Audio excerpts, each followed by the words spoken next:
लखबर सूरा जूझ ही लखबर सामदे लखबर यति जहान में तब सतगुरु शरणा ले। जो पुण्यात्माएं वर्तमान के अंदर मानव शरीर प्राप्त हैं, उनके पिछलेपनों की कोई गणना नहीं की जा सकती कि युगों युगों के आपके कितने शुभ संस्कार आपके साथ हैं। उनसे भी पुण्यकर्मी प्राणी वो हैं जो बरवाला आश्रम, सतलोक आश्रम बरवाला, जिला हिसार, हरियाणा में पहुंचते हैं, दीक्षा प्राप्त करते हैं। पुण्यात्माओं, हमारे को सतगुरु नहीं मिले, हमारे को आध्यात्मिक टीचर ठीक प्राप्त नहीं हुए, जिस कारण से हम परमात्मा से मिलने वाले जो लाभ होते हैं उनसे वंचित रहे और मानव शरीर को व्यर्थ करके हम संसार छोड़कर चले जाते हैं। आगे चल के ना जाने कितने कष्ट हम उठाया करते थे, उनका हमें ज्ञान नहीं था कि इससे आगे भी कुछ है। अब परमात्मा के इस तत्व ज्ञान से, इसके प्रकाश से हमें वर्तमान का और भविष्य का और भूत की जानकारी होने लगी। भूत की कैसे है, वर्तमान की कैसे है और भविष्य की कैसे हुई।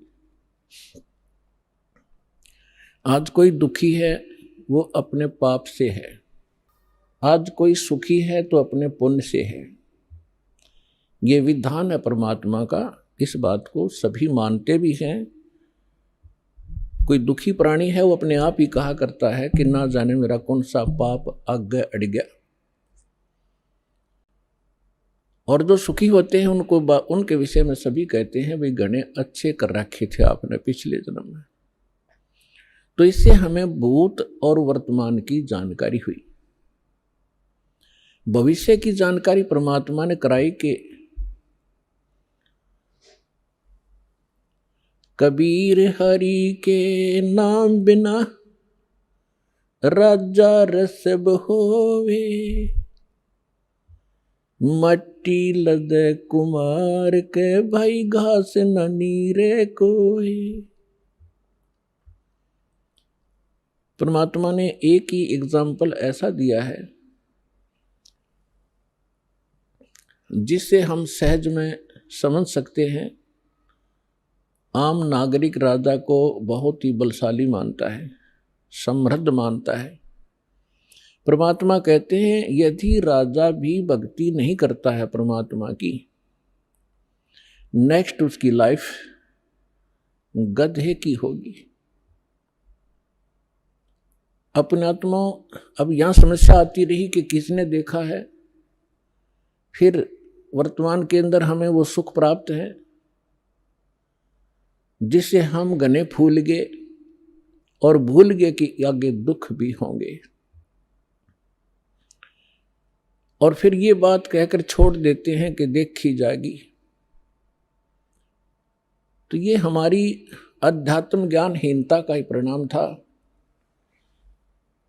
हमारे सदग्रंथ परमात्मा का विधान है, संविधान है, और संविधान की अवहेलना जो लोग करते हैं, आप यहाँ वर्तमान में देख लो, जो संविधान की अवहेलना करते हैं उनको यही दंडित किया जाता है। इसी प्रकार परमात्मा का विधान है, जो उसको तोड़ता है, उल्लंघना करता है, उसको भी दंड प्राप्त होगा। तो उसके विषय में हमने दृढ़ होने के लिए, सच्चाई से परिचित होने के लिए कुछ आधार बनाना पड़ेगा। हमारे सदग्रंथ इसका आधार हैं। उसके पश्चात वो महापुरुष जिनको परमात्मा मिले और परमेश्वर का विधान उन्हें प्राप्त हुआ, और तीसरे नंबर पर उन महापुरुषों ने बताया कि वो परमात्मा कौन है। उस परमेश्वर ने आके स्वयं अपना विधान अपने मुख कमल से बोला, जिसको तत्व ज्ञान कहते हैं, जिसको सूक्ष्म वेद कहते हैं, जिसके विषय में हिंट दिया गया है श्रीमद् भगवद गीता अध्याय नंबर 4 के श्लोक नंबर 32 में। गीता ज्ञान दाता ये ब्रह्म है और परम अक्षर ब्रह्म यानी पूर्ण परमात्मा की वो जानकारी दे रहा है। अपने सतर का वो ज्ञान श्रीमद् भगवत गीता में अर्जुन को बता ही रहा है। उसके पश्चात वो कहता है कि विशेष जानकारी अध्यात्म मार्ग की परमात्मा स्वयं आके अपने मुख से ज्ञान देता है। उस परमात्मा के मुख से उच्चरित वाणी को तत्व ज्ञान कहते हैं। उसके अंदर धार्मिक यज्ञों की, धार्मिक अनुष्ठानों की जानकारी विस्तार से कही गई है।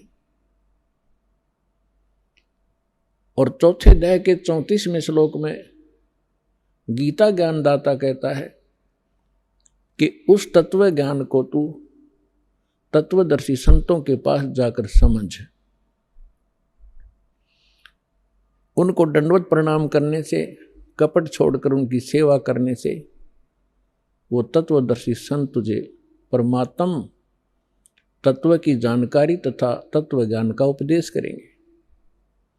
तो इससे एक तो ये सिद्ध हो गया कि गीता जी के अंदर वो ज्ञान नहीं है।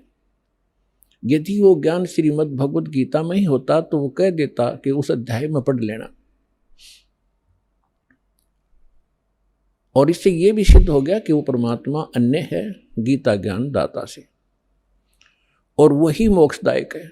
उसके द्वारा बताया गया ज्ञान जो है वो तत्व ज्ञान है। चौथे अध्याय के 32वें श्लोक में अनुवादकर्ताओं ने एक गलती की है। इसमें एक ब्रह्मणे शब्द है, ब्रह्मणे। इन्होंने ब्रह्मणे शब्द का अर्थ कर दिया वेद, और यही ब्रह्मणे शब्द है गीता अध्याय नंबर 17 के श्लोक नंबर 23 में। वह इन्हीं अनुवादकर्ताओं ने ब्रह्मणे अर्थ का अर्थ किया है सच्चिदानंद घन ब्रह्म, यानी परम अक्षर ब्रह्म, जिसके विषय में गीता अध्याय नंबर 7 के श्लोक नंबर 29 में गीता ज्ञानदाता कहता है कि जो उस तत्ब्रह्म से, सारे अध्यात्म ज्ञान से और सभी कर्मों से परिचित हो जाता है, वो व्यक्ति केवल जरा और मरण से ही छूटने के लिए प्रयत्न करता है। यानी जरा माने वृद्धावस्था का कष्ट, मरण माने मृत्यु, अर्थात जो यहाँ से जन्म मरण के कष्ट से छूटने के लिए साधना करता है, संसार की कुछ इच्छा नहीं रखता है, वो उस तत्ब्रह्म से परिचित हो चुका है, सारे अध्यात्म ज्ञान से परिचित है और सभी कर्मों से परिचित है। अर्जुन ने 8वें अध्याय के प्रथम मंत्र में पूछा, फिर वो किम तत्ब्रह्म, वो तत्ब्रह्म क्या है? गीता ज्ञानदाता ने 8वें अध्याय के 3रे श्लोक में बताया कि वो परम अक्षर ब्रह्म है, यानी गीता ज्ञानदाता से अन्य है वो। तो हमने अपने इस अध्यात्म मार्ग में आगे बढ़ने के लिए कुछ आधार बनाना पड़ेगा। अब तक हम जिस भी संत या पंथ में गए या उनका कोई अनुभव हमने पढ़ा, उनके तकरीबन विचार भिन्न मिलते हैं, उनकी साधनाओं में बहुत अंतर मिलता। तो गीता अध्याय नंबर 2 के श्लोक नंबर 53 में कहा कि अर्जुन, जिस समय तेरी बुद्धि भ्रमित करने वाले भिन्न भिन्न प्रकार के वचनों से हटकर एक परमात्म ज्ञान पर स्थिर हो जाएगी, तब तू योगी बनेगा। योगी माने भक्त। तब तो तू भगत का होगा, नहीं तो कोई भी, जहां भी आप जाते हो आपको तत्व ज्ञान है नहीं। कोई भी सिरफिरा आपको दो अटपट करके वहां से डिगा देता है, आपको सुमार्ग से विचलित करके कुमार्ग पर खींच ले जाता है। और जिस समय आप इस तत्व ज्ञान से दृढ़ हो जाओगे चाहे यहाँ पर ब्रह्मा विष्णु महेश आ जाइए आपके सामने, आप ज्ञान में डगमग नहीं हो सकते, उनको विचलित कर दोगे। ये ऐसा ज्ञान है।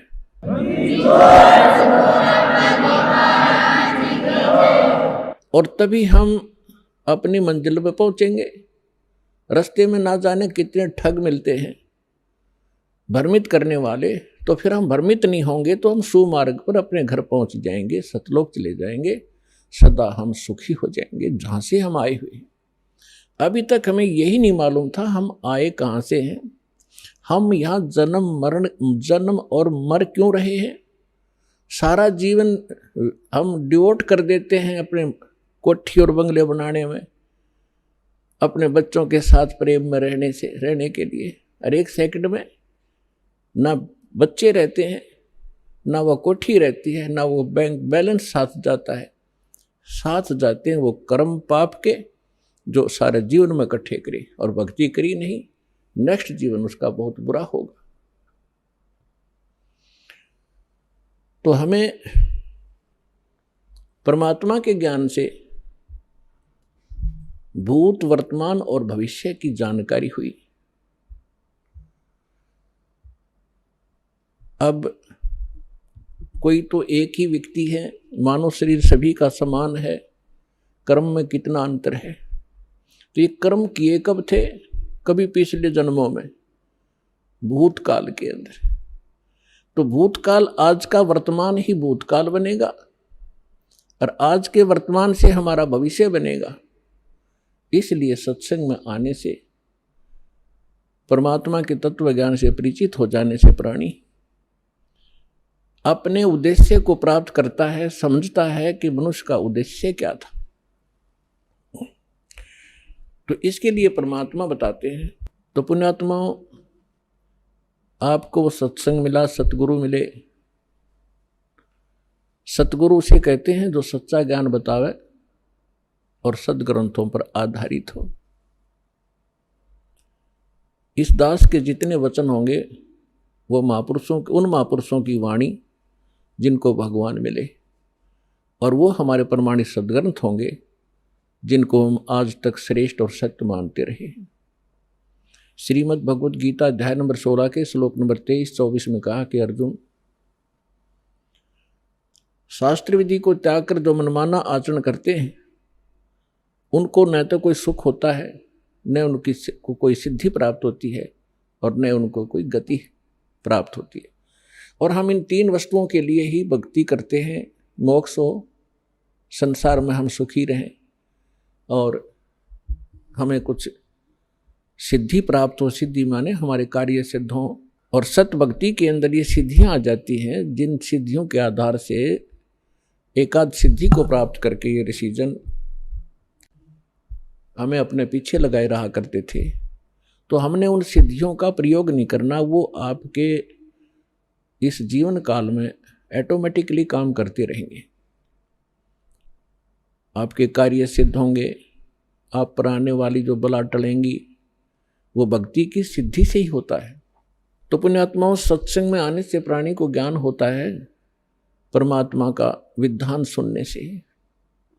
मानुष जन्म दुर्लभ है, ये मिले न बारंबार, जैसे तरवर से पत्ता टूट गिरे वो बहोर न लगता डार। मानुष जन्म पाके जो नहीं रटे हरि नाम, जैसे कुआ जल बिना फिर बनवाया क्या काम। कबीर राम रटत कोड़ी भलो, चू चू पड़े जो चाम, वो सुंदर शरीर किस काम का, भाई जा मुख नाही नाम। कबीर जिव्हा तो वाहे भली, जो रटे हरि नाम, नहीं तो काट के फेंक दियो, मुख में बलो न चाम।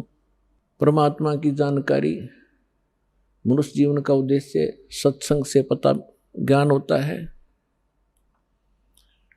और अभी तक हमें सत्संग मिला नहीं। जिन महापुरुषों को हम विद्वान मानते थे उनको अध्यात्म मार्ग का कुछ भी ज्ञान नहीं था। वो केवल संस्कृत भाषा जानते थे।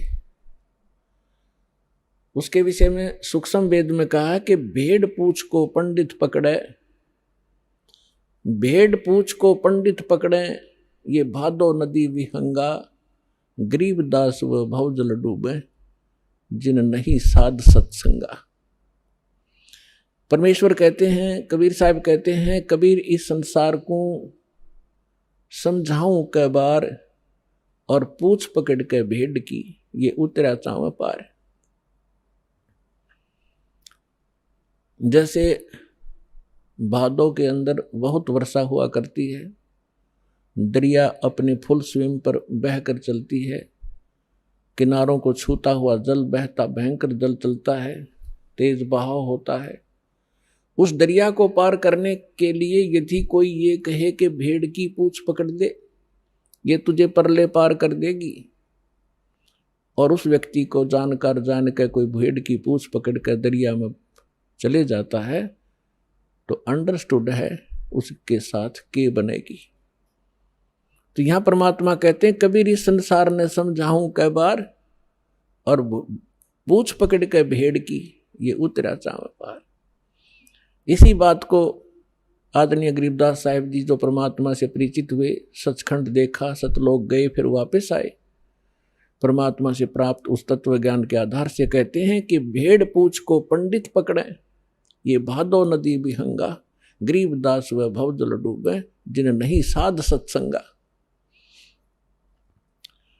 जिनको संत का सत्संग नहीं मिला, वो इस भवजल रूपी दरिया के अंदर डूब जाते हैं।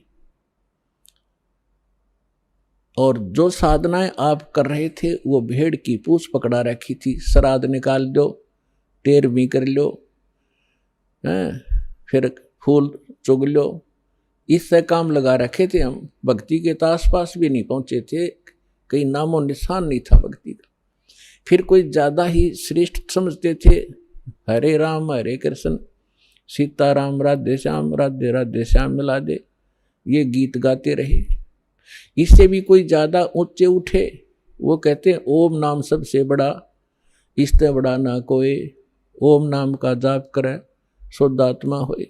तो ये अधूरा ज्ञान था, यह भेड़ की पूंछ थी। हमने जाना है सत्यलोक में, जहां हम पहले रहा करते थे, और जहां हमें सर्व सुख प्राप्त होगा, जिसकी खोज हम यहां कर रहे हैं इस गंदे लोक में। इस पृथ्वी पर और काल ब्रह्म, जिसका ओम नाम है, ये ब्रह्म है। इससे ऊपर दो शक्तियां और हैं ब्रह्म से ऊपर, एक पर ब्रह्म, एक परम अक्षर ब्रह्म। इन्हीं को अन्य शब्दों में कहते हैं, जैसे ब्रह्म को कहते हैं सरपुरुष या सरब्रह्म। श्रीमद् भगवद गीता अध्याय नंबर 15 के श्लोक 16 और 17 में इन तीन पुरुषों की, तीन प्रभुओं की जानकारी है। हमारे जो गुरु थे, हमारे ऋषि महर्षि थे, ये हमारे सदग्रंथों अपने सिलेबस से परिचित नहीं थे, ये खाक टीचर थे। जो टीचर अपने सिलेबस से परिचित नहीं है, वो टीचर नहीं है, वो लोक वेद सुनाया करते थे। और जिस आधार से हमने, हमारे पूर्वजों ने जीवन नाश कर दिए, आज वो पशु पक्षी भूत योनियों में भोग रहे हैं। और अब उनको राहत दिलाने के लिए कहते हैं श्राद्ध निकाल दो, फलान कर दो, और वो मनमाना गधा बन रहा हो और यहाँ उसके श्राद्ध निकाल रहे। ये कोई बात हुई? हम शाने नहीं थे, हमें ज्ञान नहीं था, तो परमात्मा ने दया बख्शी है, आपको शिक्षित किया, और शिक्षित करके फिर दास को इस ज्ञान से युक्त किया। उससे पहले आपके लिए ये इंस्ट्रूमेंट बनवाए, ताकि ये बच्चे घर बैठे समझ सकें, सदग्रंथों को रूबरू कर किया जाए। अभी तक हम शिक्षित ना होने से एक सिरफरा 4 वाणी 4 श्लोक गीता या वेद के घोट लेता, हम उसके मुंह की तरफ देखते रहते, बड़ा विद्वान है, वाह भाई वाह, बड़े संस्कार जानता है। भाषा का जानना अलग चीज है, अध्यात्म का जानना ये विशेष ज्ञान है। तो जो प्रसंग चल रहा था कि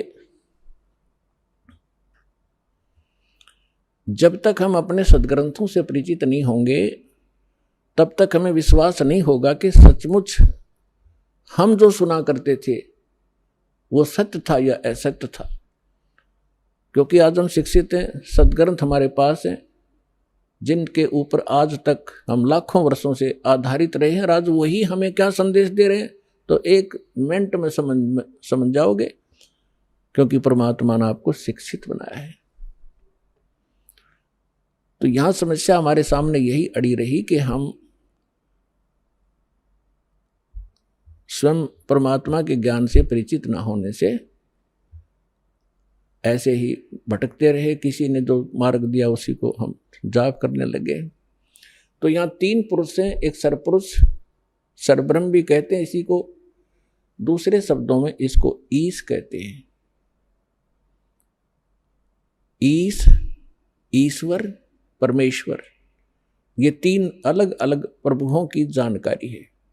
ब्रह्म, परब्रह्म, परम अक्षर ब्रह्म, इन्हीं को अन्य शब्दों में सरपुरुष, अक्षर पुरुष, परम अक्षर पुरुष या परम अक्षर ब्रह्म कहो। जो तीसरे नंबर का परमात्मा है वो है सबके लिए पूज्य इष्ट रूप में। और बाकी जितने भी ये प्रभु हैं, स्वामी हैं, पहले आपको थोड़ा सा डेफिनेशन ऑफ गॉड बताएंगे कि परमात्मा की परिभाषा क्या है। हम जैसे गणेश जी को भी देव कहते हैं, गणेश देव, ब्रह्मा जी को भी हम भगवान कहते हैं, विष्णु जी को भी भगवान कहते हैं, शंकर जी को भी हम देव कहते हैं, महादेव कहते हैं, और देवी, फिर ब्रह्म को भी हम भगवान कहते हैं, जिसको निराकार निर्गुण कहा करते थे हमारे गुरु।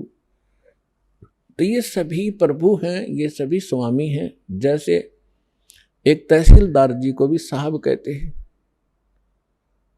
एक डिप्टी कमिश्नर को भी साहब कहा जाता है, कमिश्नर भी साहब कहलाता है, और मंत्री जी को भी साहब कहते हैं, मुख्यमंत्री जी को भी हम साहब कहते हैं, प्रधानमंत्री जी भी साहब कहलाते हैं, और राष्ट्रपति जी भी को भी हम साहब ही कहते हैं।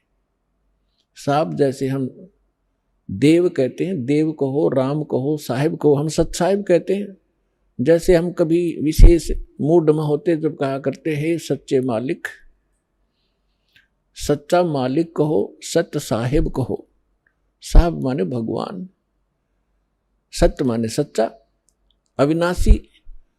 तो ये सभी साहब हैं, लेकिन अपने अपने सत्र के साहब हैं। तहसीलदार एक तहसील के अंदर उस सत्र का मालिक है, और इसी प्रकार अन्य जानो, मंत्री अपने एक स्टेट के अंदर एक विभाग का स्वामी है, मालिक है, साहब है। इसी प्रकार मुख्यमंत्री एक राज्य का साहब है, प्रधानमंत्री कई राज्यों के ऊपर मालिक है, साहब है। ऐसे राष्ट्रपति जी को जानो। तो इसी प्रकार ये जितने भी देव हैं अपने सत्र पर ये आदरणीय हैं। जैसे तहसीलदार जी है, उसको भी आप प्रणाम कीजिए, आदर से व्यवहार कीजिए, वो भी आपका काम करेगा। और इसी प्रकार मंत्री जी हैं, मंत्री जी का भी सत्कार कीजिए।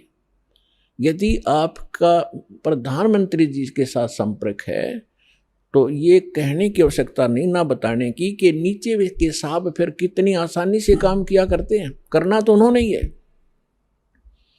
तो आज आपका मेल उस समर्थ शक्ति से हो चुका है, और जो उस समर्थ शक्ति की शरण में आ जाते हैं, फिर नीचे के जितने भी राम हैं, जितने भी ये देव हैं, आपके काम को बहुत आसानी से करते रहे। करना इन्होंने ही है, क्योंकि यहाँ की एक व्यवस्था बना रखी है। जैसे आपको सबसे पहले या मंत्र जो दिए जाते हैं वो उन्हीं साहबों के दिए जाते हैं। इस स्टेट के साहब हैं ये। इसके साथ साथ आपको उस परम पिता परमात्मा की भी भक्ति दी जाती है, जिसके साथ होने से ये साहब आपको बहुत आसानी से लाभ देते हैं। इनके ये मूल मंत्र हैं, ये इनकी पूजा नहीं है। यहाँ भ्रमित कर देते हैं ये सिर्फ कुछ जो 100-200 हज़ार 2,000 को पीछे लगा रहे हैं नकली संत, और विशेषकर ये कबीरपंथी या राधा स्वामी धन धन सतगुरु वाले, ये क्या भ्रमित करते हैं कि देखो ये तो देवताओं की पूजा कराता है, ये तो प्रथम मंत्र ही देवताओं के देता है और बात करता सतलोक और सचखंड की। तो इसलिए प्रत्येक सत्संग में हम नहीं बता पाते, क्योंकि पूरे वर्ष के अंदर हमने सिलेबस कवर करना होता है। तो कभी कभी किसी ना किसी सत्संग में हम अवश्य सुनाते हैं, इस तरह की एक विवेचन देते हैं। तो वो हमारी सीडी बनी होती है, उनको आप ले जाइए, बहुत सस्ते में यहाँ मिलती हैं आपको। ये अनमोल वचन है, आपके बालकों के भी काम आएगा, आपके भी काम आएगा। तो जो प्रसंग चल रहा है कि हम इनकी पूजा नहीं करते, जैसे एक पति भर्ता लड़की होती है, वो अपनी ससुराल में चली जाती है। पति भर्ता के गुण ये होते हैं कि वो अपने पति के अतिरिक्त अन्य किसी भी पुरुष में पति वाला भाव ना रखे। लेकिन उस पति भर्ता का ये अर्थ नहीं है कि वो किसी पुरुष की ओर देखे नहीं, या किसी को प्रणाम नहीं करे, या किसी का सत्कार नहीं करे। ये भी उस पति भर्ता के अंदर एक गुण होते हैं, आय का आदर करे। जैसे जेठ है, जेठानी है, ससुर है, सास है, छोटी बड़ी ननंद है, देवर हैं, उन सब का यथोचित आदर करे, उनके सत्कार करे, उनका काम करे। बर्तन धोने हैं, रोटी पौनी है, और कोई 100 काम करने हैं, तो उनको यथोचित सत्कार करे, मृदु भाषा प्रयोग करे, तो वो पति भर्ता सही है। और दूसरे शब्दों में वो पति भर्ता ठीक है, अपने पति के अतिरिक्त अन्य से 16 माथे ना बोले, तो वह पति भर्ता नहीं, वह कड़ियारी है, क्योंकि वो सारे घर में झगड़ा करवा देगी। तो इसलिए हम भगत भी तभी होंगे और पति भर्ता पद पर तभी चलेंगे जब हम सभी जितनी भी शक्तियां हैं उनका यथोचित आदर करेंगे। तो वो पति भर्ता पत्नी जब लड़की अपने सह परिवार में रहती है, ज्वाइंट फैमिली में, तो तब तक वो इतना अच्छा व्यवहार करती है, सबके साथ मेल रखती है, देवर के बच्चों को भी अपने जैसा समझती है, जेठ के बच्चों को भी अपने जैसा समझती है। उनको ऐसा नहीं लगता कि जैसे हम पराये से हों। तो उसका, लेकिन उसका जो भाव है अंदर से, वो अपने पति के साथ होता है। और उसका पता उसको तब चलेगा जब वो डिवाइड होंगे, भिन्न भिन्न होंगे भाई, तो तब पता चलेगा उसकी आस्था किसमें थी। अपने हिस्से के सारे कटोरी गिलास चम्मच तक उठा ले जाएगी, अपने मकान में धर लेगी, एक चम्मच भी ना छोड़ा दूसरों की ओर, और अपने पति के साथ चली जाती है। तो उस समय उस पति भर्ता का पता चला वह पूजा किसकी करे थी। तो इसी प्रकार हम यहाँ एक सह परिवार है हमारा, ये ब्रह्मा विष्णु महेश, ये देव हैं और यहाँ के अधिकारी हैं। ये एक विभागीय मिनिस्टर हैं इस एक ब्रह्मांड के अंदर। ब्रह्मा जी रजोगुण विभाग के, विष्णु जी सतोगुण विभाग के, और शंकर जी तमोगुण विभाग के। और इन अन्य जो देव हैं जैसे गणेश जी हैं, दुर्गा जी है, इनके भी हमारे इस अध्यात्म मार्ग में बहुत सहयोग है। अब इनका जैसे हमने अपने सतलोक जाना है, सब लोग जाना है, सब जैसे हम विदेश गए हों और हमने अपने देश में आना है, और वहाँ हम कोई ऐसा बिजनेस व्यापार कर रहे थे, किसी कारण से हमारा वहाँ नुकसान हो गया, बिजली का कनेक्शन कट गया, टेलीफोन सुविधा बंद होगी, गैस की बंद होगी, तो हम कंगाल हो गए, असुविधाएं, हमारे सब सुविधाएं समाप्त हुई, हम महा दुखी हुए। और वहाँ से आप निकल नहीं सकते जब तक उनका सारा लोन क्लियर नहीं कर दोगे, आने नहीं देंगे, आपको नो ड्यू सर्टिफिकेट नहीं मिलेगा। और वहाँ कोई आपको ऐसा रहम दिल समर्थ मिल जावे आपसे कहे कि आपका कनेक्शन पुनः चालू करवा देता हूं अपनी गारंटी से, और आप नए सिरे से मेहनत करो, नेक नीति से मजदूरी करो और इनके टैक्स भरते रहना, बिजली वाले का बिल भरना शुरू कर देना, टेलीफोन वाले का कनेक्शन करवा देता है और उसका मेहनत मजदूरी करके अपना बिल भरना शुरू करो, वो सुविधाएं प्रारंभ हो जाएंगी और फिर से वो धनी हो करके और सब कर्जे से मुक्त हो करके और बची हुए धन को साथ लेकर के स्वदेश आ सकता है। ठीक इसी प्रकार हम इस काल के लोक में बहुत बड़ी पूंजी लेकर आए थे, हम बहुत बड़े साहूकार के बेटे थे, बेटियां थी सतलोक के अंदर। हम अपनी गलती से उस पूंजी समेत, अपने पुनों समेत इसके साथ आ गए। ये एक बहुत छलिया व्यक्ति, छलिया यहाँ का मालिक है, ये सारे काम छल से करता है और आपकी ही मजदूरी से कुछ टैक्स लेकर अपने 21 ब्रह्मांड को चला रहा है। कबीर साहब कहते हैं, मेरे हंसा भाई अंश रूप था जब तू आया। जब तू वहां से आया ना हमारे पास से, एक बहुत पवित्र आत्मा थी, कोई विकार नहीं था, तेरे पास आध्यात्मिक धन परिपूर्ण था। आज तू बिल्कुल खाली हो चुका है और गधे तक की योनि में जा चुका है पुनों के अभाव से। तो उन पुनों को पुनः प्राप्त करेंगे हम, उतने ही भक्ति युक्त होंगे जितने हम प्रारंभ में थे, तभी हम स्वदेश जा सकते हैं। बीच में हमने यहाँ से जाने का टैक्स भी देना है, किराया भी देना, जैसे जहाज से आते हैं तो वो किराया भी देना होता है और फिर पूंजी उससे अलग होती है। इसी प्रकार आपको ऐसी साधनाएं दी जा रही हैं परमात्मा ने, वो ज्ञान जो वास्तविक भक्ति थी वह अभी तक छुपा रखी थी, क्योंकि हम समझण योग्य नहीं हुए थे।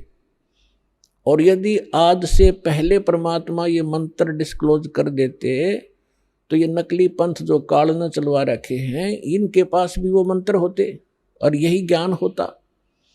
और वो अधिकारी थे नहीं, अधिकारी के बगैर कोई काम सफल नहीं हो सकता। जैसे एक पासपोर्ट बनवाते हैं, पासपोर्ट भी यदि अधिकारी से बना हुआ होगा तो आगे चलेगा, नहीं तो जब समय आने पर उसका पता चलेगा कि पासपोर्ट ही डुप्लीकेट है तो बहुत देर हो चुकी होगी और जेल भी जाना पड़ेगा। तो परमात्मा ने दया बख्शी थी कि ये अभी तक ये मंत्र गुप्त रखे थे। इसके पीछे बहुत बड़ी कहानी है, वो सृष्टि रचना से आपको पता चलेगा, समय आने पर बताएंगे। तो प्रसंग चल रहा है कि परमात्मा ने दया बख्शी आपको। जब 600 वर्ष पहले मालिक आए, परमात्मा वाले ही गुण रखता है। अब जैसे बर्फ के गुण हैं, बर्फ तो बर्फ के गुण ही रखती है, उसको उसके निकट जाओगे तो वैसा ही आभास होगा। इसी प्रकार परमात्मा जो गुण रखता है वो वैसे ही लीला करता है जैसी वो किया करता है।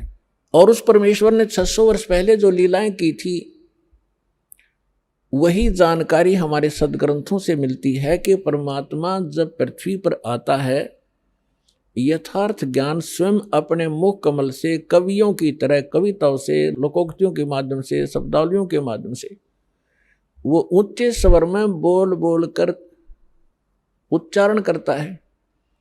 और एक प्रसिद्ध कवियों में से भी वो एक होता है, लेकिन वो होता है परमात्मा। और वो परमात्मा अपना यथार्थ ज्ञान स्वयं ही देता है। और जब परमात्मा यहाँ आते हैं वो 3 प्रकार से हमारी देखभाल करते हैं, 3 प्रकार से हमारे पोषण करते हैं, धारण पोषण करते हैं। 3 सतिथि से। एक सतिथि में परमात्मा सतलोक में सचखंड में एक राजा के समान बहुत सुंदर सिंहासन पर विराजमान है, मनुष्य के सदृश है। सिर पर मुकुट है, ऊपर छत्र है, परमात्मा के सिर पर चंवर अपने आप चल हो रहा होता है। और दूसरी सतिथि में वो परमात्मा प्रत्येक युग में एक शिशु रूप धारण करके यहाँ आते हैं और किसी कमल के फूल के ऊपर विराजमान होते हैं, वहां से निसंतान दंपति उन्हें उठा ले जाते हैं और फिर वहां परवरिश की लीला होती है। तो तब वो कंवारी गाय का दूध पीते हैं और कुछ नहीं पान करते। कंवारी गायों के दूध से उनके बचपन की परवरिश होती है।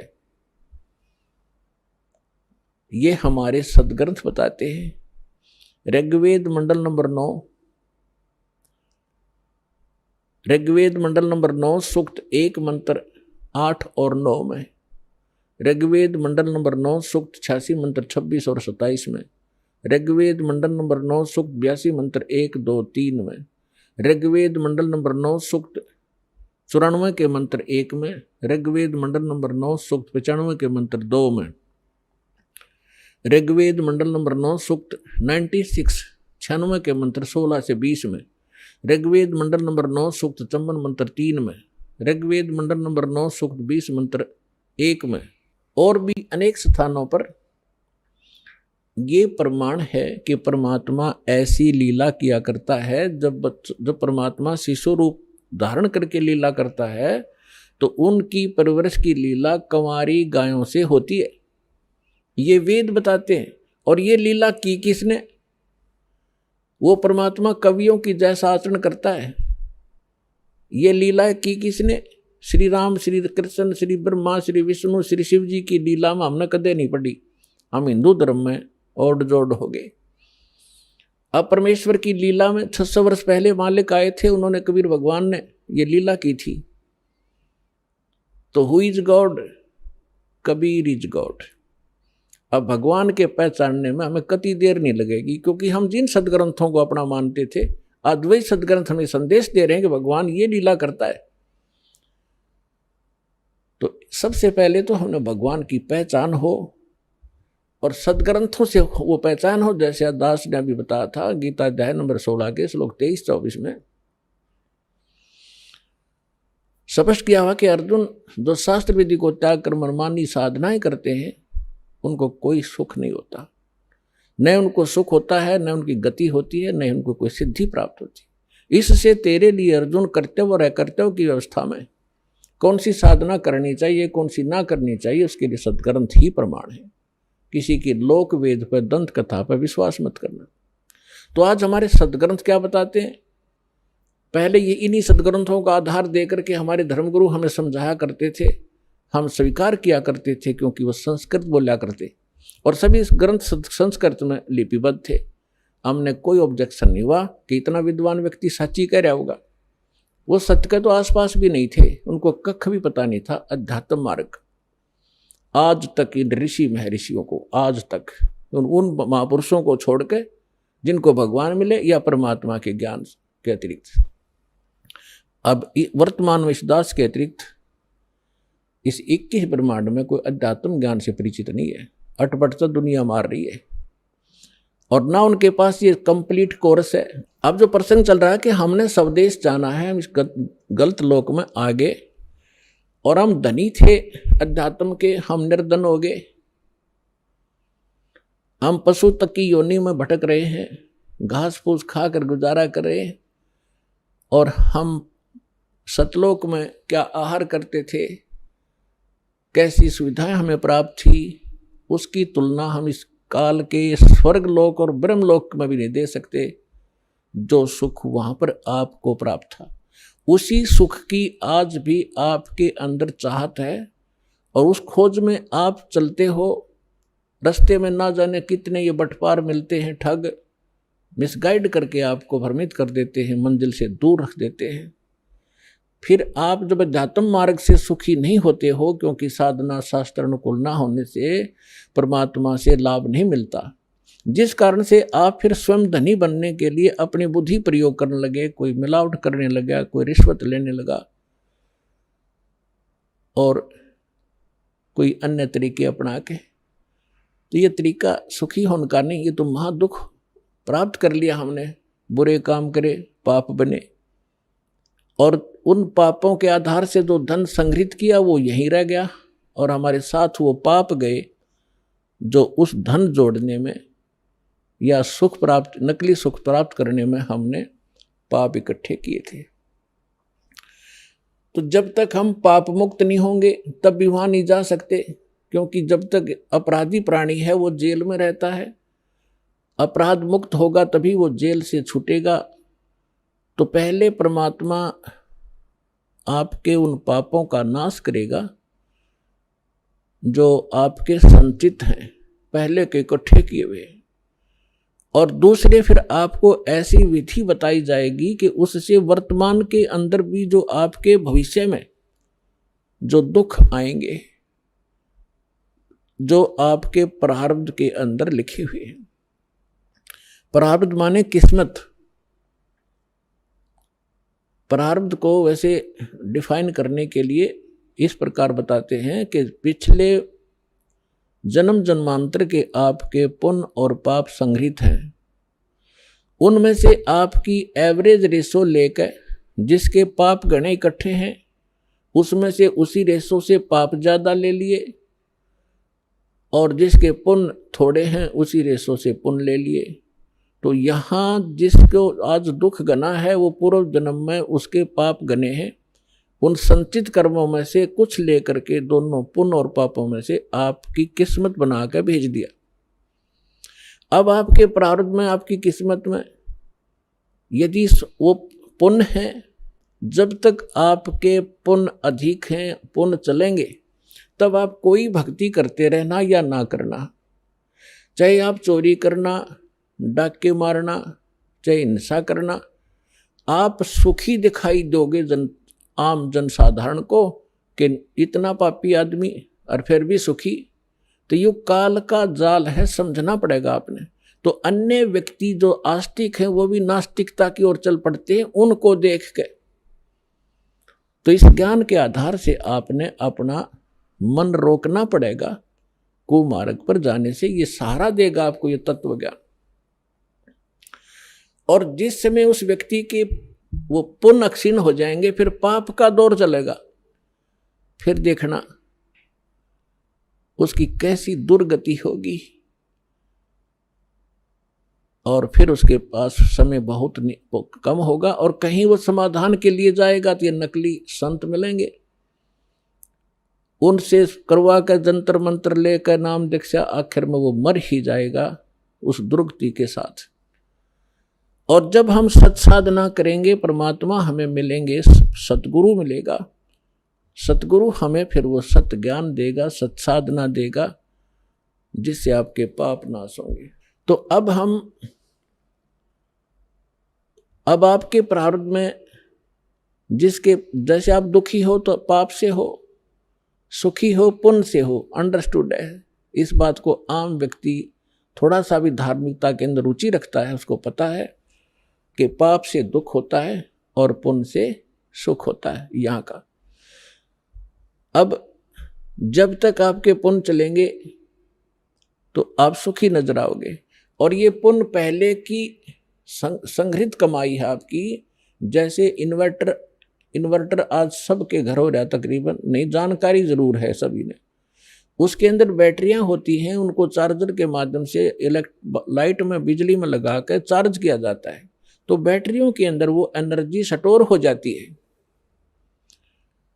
और फिर बेशक वो इन्वर्टर से चार्जर हटा दिया जाए, फिर भी उन इन्वर्टर से बैटरी बल्ब भी जग रहे होते हैं, ट्यूब भी जग रही होती है, कूलर भी चल रहे होते हैं, वो अपनी सुविधा दे रहा होता है। तो वो व्यक्ति ये सोचता है कि मेरा इन्वर्टर, अब वो सारे सुविधाएं प्राप्त हैं, लेकिन जब उसकी चार्जर ठीक नहीं है तो वो बैटरी एक दिन एकदम डाउन होंगी और डिस्चार्ज हो जाएंगी, फिर उसको कोई सुविधा नहीं प्राप्त होगी।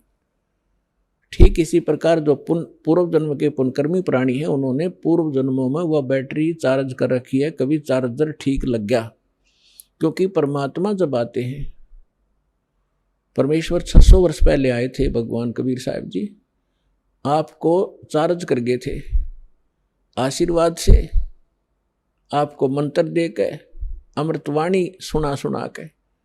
उस समय कबीर भगवान के 64 लाख शिष्य हुए थे, 64 लाख शिष्य, एक दानक के, एक जुलाहे के, एक मजदूर आदमी के, और जो संत भी महसूस नहीं हुआ था क्योंकि हम संत या ब्राह्मण उनको संत या को लाभ उसको उससे प्राप्त समझते थे होंगे जो या तो पंडित हों या बड़ी गुफाओं में बैठे हों, जटा हो बड़ी बड़ी, या मूंड मुंडा रखा हो, लाल पीले कपड़े पहन रखे हों, तो उन महापुरुषों को तो हम संत माना करते। अरे एक हमारे जैसा मजदूर, एक कपड़ा बुनने वाला, एक धानक, और उसको उसके 64 लाख से सोना, अद्वितीय काम है ये। लेकिन परमात्मा की महिमा को इतना दबा दिया कि नकली काल के दूता ने उसको एक कवि, एक दानक, एक जुलाहा, एक भक्त बना के उसकी फाइल बंद करके छोड़ दी। अब उस लाल की गिठड़ी दास ने खोली और आपको पहचान बता दिया, लाल ये होता है, इतनी कीमत है। अब कौन पीछे रहेगा उस लाल को प्राप्त करने में? दौड़ लग जाएगी, होड़ लगेगी, कुछ दिनों में देख लेना। पूरा विश्व प्राप्त करेगा, सबको जरूरत है भगवान की, भटक रहे हैं, दुख पा रहे हैं, भक्ति भी कर रहे हैं। तो 64 लाख से सोए थे, उसमें परमात्मा ने अपने आशीर्वाद से अपनी वाणी सुना सुना के प्रथम मंत्र दिया, बस वो शेष 2 मंत्र नहीं दिए थे परमात्मा ने। तत् और सत्य ये गुप्त रखने थे। सतनाम नहीं दिया भगवान ने आपको। क्यों नहीं दिया? क्योंकि आप उस समय परमात्मा के पहचानने योग्य नहीं थे। और परमात्मा ने उस समय कहा था कबीर साहब ने कि 5500 वर्ष जब कलयुग बीत जाएगा धर्मदास, तब मैं दोबारा आऊँगा और सारे जितने भी नकली पंथ हैं या हम जितने भी मानव धर्मों में बट गए हैं, इनको ऐसा ज्ञान दूंगा ये ऑटोमेटिकली एक हो जाएंगे। पहले एक थे, एक से अनेक हो गए, अब इस ज्ञान से ये फिर एक होंगे और पूरा विश्व ये भक्ति करेगा और सबका कल्याण होगा जो मर्यादा में रहेंगे।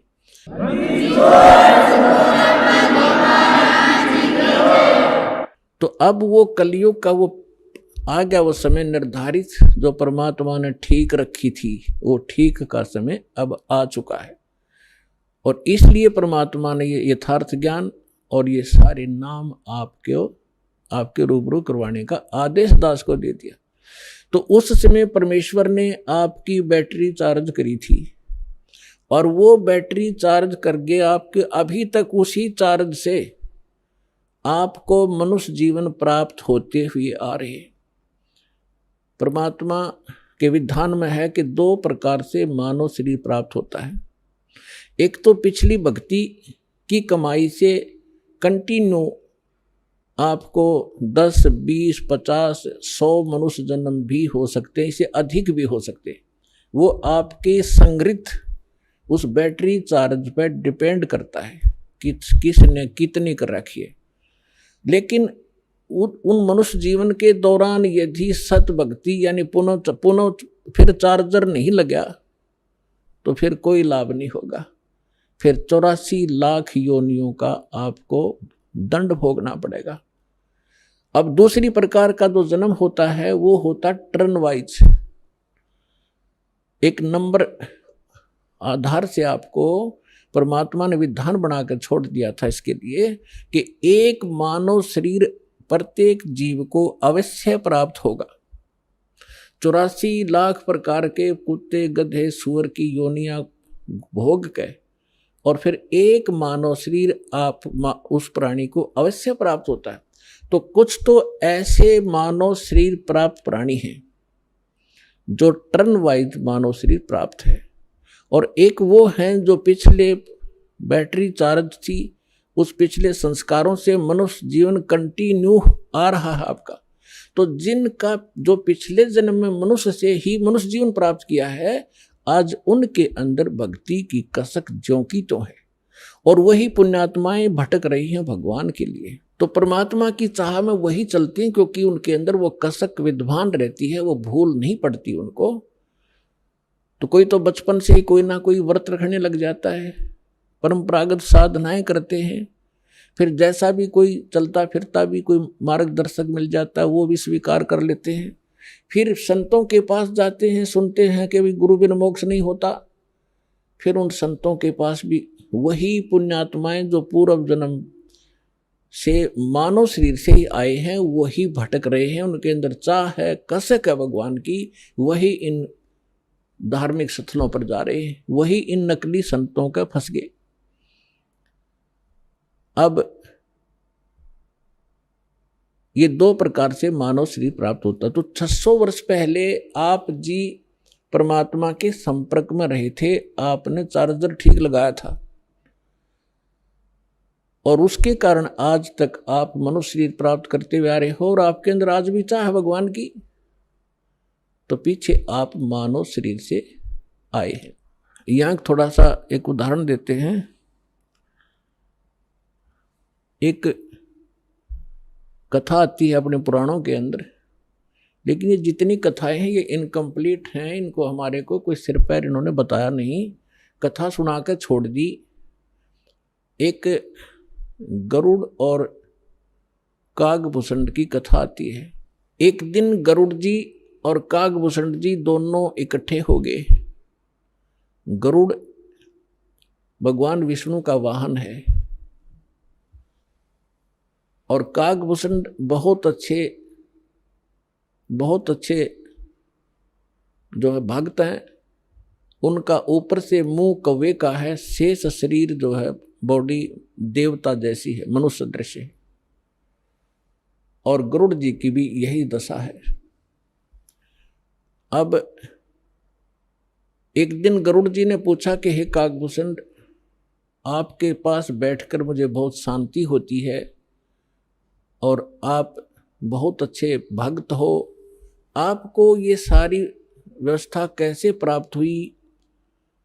तब कागभूषण ने कहा कि गरुड़ जी, एक लंबी कहानी है, आपके पास समय हो तो सुनाऊं? गरुड़ जी ने कहा कि सुना भाई। कागभूषण ने कहा कि एक समय मैं मानव शरीर प्राप्त था और मेरी 20 वर्ष की आयु थी, युवा था। एक भयंकर अकाल गिरा उस क्षेत्र में जहां हमारा परिवार रहता था। मेरा पूरा परिवार नष्ट हो गया भूख के कारण, टक्कर मार मार कर भाई बहन और माता पिता मर गए। मैं युवा था, शक्ति मेरे में ज्यादा थी उनसे। मैं कई दिन रोज तक भूख सहन करके जीवित रहा। उस क्षेत्र को छोड़कर मैं दूसरे स्थान पर चला गया जहां अकाल नहीं था। वहां पेट भर अन्न खाया, लेकिन हृदय में एक ऐसी चोट लगी कि ये क्या जीवन है यहाँ का। कल तक हम भाई बहन माता पिता के साथ बड़े प्यार से खेल रहे थे, रह रहे थे, एक दूसरे से बगैर एक पल भी दूर नहीं हो सकते थे, और आज ना माँ रही, ना बाप रहा, ना बहन रही, ना भाई रहे। इसने मुझे इतना तोड़ दिया कि अब कुछ सूझ नहीं रहा था। इतने में क्या सुना कि एक मंदिर से आवाज आई, भगवान की चर्चा हो रही थी। वहां गया तो मंदिर के अंदर एक शिव का पुजारी एक ब्राह्मण कथा कर रहा था। मैं पीछे बैठ गया जाकर। कथा के उपरांत सभी श्रोता चले गए, मैं वहीं बैठा रहा। ब्राह्मण ने पूछा, बेटा क्या बात है, कहाँ से आए हो, कौन हो? तब मैंने अपनी दुख भरी कहानी ब्राह्मण को बताई। पंडित बड़ा दयालु था, मुझे सीने से लगाया और कहा, बेटा यहाँ तो दुखों के पहाड़ ऐसे ही टूटते रहेंगे, आप भक्ति किया करो, भक्ति करो बेटा, भक्ति से भगवान सहारा देता है और मोक्ष हो जाता है। तेरा कुछ नहीं है तो आप यहाँ मंदिर में रहो मेरे साथ। तो वो मंदिर में रहने लगा। अब दास जो आपको स्पष्ट करना चाह रहा है कि दो प्रकार से मानव शरीर प्राप्त होता है। एक तो टर्न वाइज, 83 लाख योनियां भोग कर गधे कुत्ते सुअर सब आकर के मनुष्य शरीर मिलता है। दूसरा मिलता है पुण्य कर्मों से लगातार कई भी मनुष्य जीवन हो जाते हैं कंटिन्यू। तो कागभूषण का जो जन्म था वो टर्न वाइज था उसका, वो पिछले जन्म में मनुष्य नहीं था। वो बता रहा है कि मैं इतना दुष्ट था, 6 महीने तक मैंने उस महापुरुष की संगत की, ब्राह्मण की, और इसी कथा सुनाया करता था। और कथा सुना के यूँ कहा करता, बेटा दीक्षा ले ले, भगवान की भक्ति से मोक्ष होगा, तो मैं टाल मटोल कर जाता था, फिर देखूंगा महाराज। क्योंकि परमात्मा की वाणी माता है, तुलसी पिछले पाप से हरिचर्चा ना भावे, तुलसी पिछले पाप से हरिचर्चा ना भावे, जैसे जबर के बेग से भूख विदा हो जाए। जैसे किसी को बुखार हो गया हो, मलेरिया हो, तो उसको चाहे मनुखा दाख, किशमिश, हलवा, पूरी, खीर, कितना स्वादिष्ट भोजन दे दीजिए, वो जीभ परखते कहता कड़वा कड़वा लगता है, मुझे अच्छा नहीं लगता। अब ना वो मनुखा कड़वी है, ना हलवा और खीर कड़वी है। उस बुखार ने उसकी व्यवस्था शरीर की इसी बना दी कि उसको स्वादिष्ट वस्तु भी कड़वी महसूस हो रही है। अब वो उनको नहीं खा सकता, चाहे कितनी कोशिश कर लो, जीभ परखते ही थूक देता है, उसके बस की बात नहीं। अब उसके लिए कारण, उसके लिए फिर ट्रीटमेंट क्या है, उसका विकल्प क्या है कि उसने कड़वी गोली खानी पड़ेगी ना चाहते हुए भी, और फिर वो व्यवस्था ठीक होगी। तो इसी प्रकार उसकी मजबूरी होगी वहां रहने की, उस कागभूषण की, और कोई सहारा नहीं था, कहीं रोटी नहीं थी, वहां रोटियां मिल रही थी, वो रहता रहा उस संत के साथ, लेकिन उसके अंदर वो भगवान की जो मनुखा दाख सुहावा नहीं थी। 6 महीने तक उसने संगत करी, जब जाके एक दिन उसने दीक्षा ली। अब काल का इतना भयंकर जाल है कि ब्राह्मण वृद्ध हो गए, वो युवा थे, जो कथा गुरुजी सुनाया करते 6 महीने में, 1 वर्ष में उसको वो याद होगी। उनकी अब्सेंस में वो कथा सुनाने लग गया, तो जितने भी श्रोता आते थे वो उसकी प्रशंसा करते थे कि वाह भाई वाह, कमाल कर दिया, आप तो पंडित जी से भी अच्छी तरह से कथा सुनाते हो, आपकी तो आवाज भी बड़ी सुरीली है। अब वो बताता है, इससे पुण्यात्मा आपको माइनस पॉइंट, जो फाउल पॉइंट हैं आपके भक्ति के, ये भी जानकारी होगी, हम कहाँ मार खाते रहे। अब उसमें अभिमान हो गया, प्रशंसा का पात्र बन गया, हवा भर गई उसके अंदर, और हमारे को ये मार्क, हम यहां दुखी होते हैं। कहते राज तजना सहज है, सहज तरिया का ने, और मान बढ़ाई ईर्षा दुर्लभ तजनाई। अब उसको मान बढ़ाई का रोग लग गया। एक दिन गुरुजी आए अपना पूजा पाठ करने के लिए, अपने घर से आते थे, उसको मंदिर में इंचार्ज बना दिया था, और वो बैठा था अपने प्रशंसकों के पास। 20-30 भगत बैठे थे, भगतमती बैठी थी, वो चर्चा सुनावे था। गुरुजी आगे, और वो जो भगत थे वो सारे उसके प्रशंसक हो गए।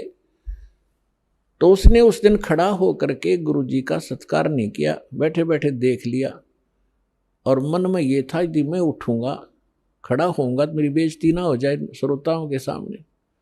उसमें ये दोष था, लेकिन संत ने ये ध्यान नहीं दिया। वो अपनी पूजा की धुन में उनके पास से निकल गया और मंदिर में आगे चला गया। वो बाहर परिसर में बैठे थे बरंडे में।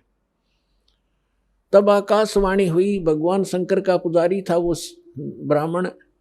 भगवान शंकर ने आकाशवाणी की, ए धूर्त, तूने अपने गुरु का अनादर किया है, तुझे 1 लाख वर्ष तक नरक में डाला जाएगा।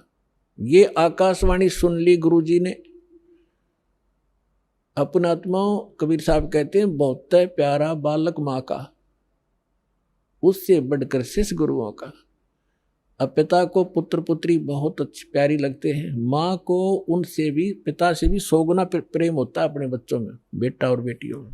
और यहाँ ये भी साथ में सिद्ध होता है कि गुरु जी को अपने शिष्य उन माँ से भी 100 गुना प्यारे होते हैं, कि ताकि इनका कल्याण हो, क्योंकि वो भविष्य की जानकारी रखता है कि यदि ये इस भक्ति पर सफल नहीं हुए तो इनके ऊपर के कर टूटेगा। इसलिए उस भविष्य के दुख को जानकर आपको इतना प्यार देता है कि ये इस भक्ति पर जुड़े रहें, और कहीं इनका इतना मोह बनाता है कि कहीं ये डगमग ना हो जाए, इनका भविष्य नाश हो जाए, दुर्गति होगी इन बालकों की। फिर तो इस प्रकार उस संत ने आकर महात्मा ने कहा कि बेटा क्या गलती होगी, भगवान क्यों अक्षुब्ध हुए तुझसे? अरे अक्षमा याचना कर भगवान से। आप भी खड़े हो गए और उससे भी कहा, और कहा है भगवान बालक है, भूल पड़ गई होगी, आपका बच्चा है, अक्षमा करो, आप तो दयालु हो, आप तो कृपालु हो, महादेव हो। फिर आकाशवाणी की कि इसने अपने गुरु का अपमान किया है, ये मेरी बर्दाश्त से बाहर है। जब ये गुरु का आदर नहीं कर सकता तो मेरे लोक में आवेगा, यहाँ भी यो उस भस्मासुर जैसे काम करेगा। ऐसे दुष्ट को मैं कैसे एक्सेप्ट करूंगा?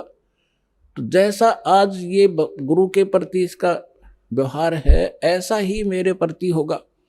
पुण्यात्मा परमात्मा कहते हैं, गुरु मानुष कर जानते ते नर कहिए अंध, और हो दुखी संसार में आग गई यम के फंद। परमात्मा आपकी ट्रायल लेता है कि ये थी इस दास के स्थान पर मैं होता तो ये सामने वाला मेरे साथ जैसा आज इसके साथ व्यवहार कर रहा है ऐसा ही मेरे साथ करता। तो इस प्रकार आप जी को इन सत्संगों के माध्यम से वो भक्ति नाशक पॉइंटों से भी आगाह कराया जाता है कि जिस कारण से आपकी भक्ति इन कारणों से नष्ट होती है।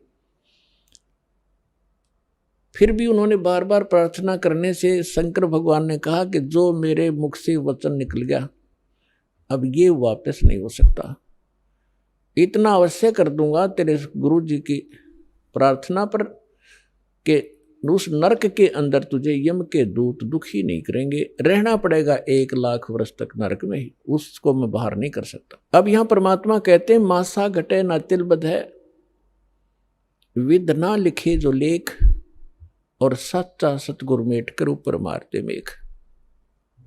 तो ये भगवान केवल उतना ही कर सकते हैं, इससे वो कम और ज्यादा नहीं कर सकते। जो उनकी किसी भी 3 ताप के कारण या प्रारब्ध के कारण जो भी उनको सुख या दुख है उतना ही मिलेगा। अब जैसे किसी मंत्री का मित्र हो कोई, उसकी सजा हो जाती है तो वो मंत्री उस सजा से मुक्त नहीं करा सकता, उसको जेल में तो रहना पड़ेगा, लेकिन उस मंत्री के प्रभाव से वहां के जेलर और कर्मचारी उसको कष्ट कति नहीं देंगे, ये अंडरस्टूड है, लेकिन रहना पड़ेगा जेल में ही।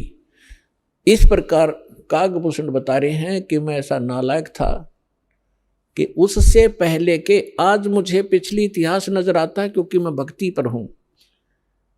मैंने असंख्य जन्म खो दिए थे, जो टर्न वाइज मुझे असंख्यों जन्म मनुष्य के मिले, लेकिन भक्ति मैंने किसी भी जन्म में बीज नहीं बोया भक्ति का, और उस जन्म में मेरा भक्ति का बीज बो गया। और वो बीज बोने का, भक्ति का बीज पड़ने का कारण मेरे परिवार का नाश होना था। अगर वो परिवार नाश ना होता, वो परिवार के वो तो अक्षेत्र ही नाश हो गया था, तो वो मेरे लिए वरदान सिद्ध हो गया। आज मुझे महसूस हो रहा है वो कष्ट ना आता तो मैं उस जन्म में भी भक्ति नहीं करता, इतना नीच था। अब कागभूषण कहता है उसके बाद मेरा 1 लाख वर्ष के बाद फिर पुनः जन्म हुआ, भक्ति की कसक मेरे अंदर फिर भी बनी रही।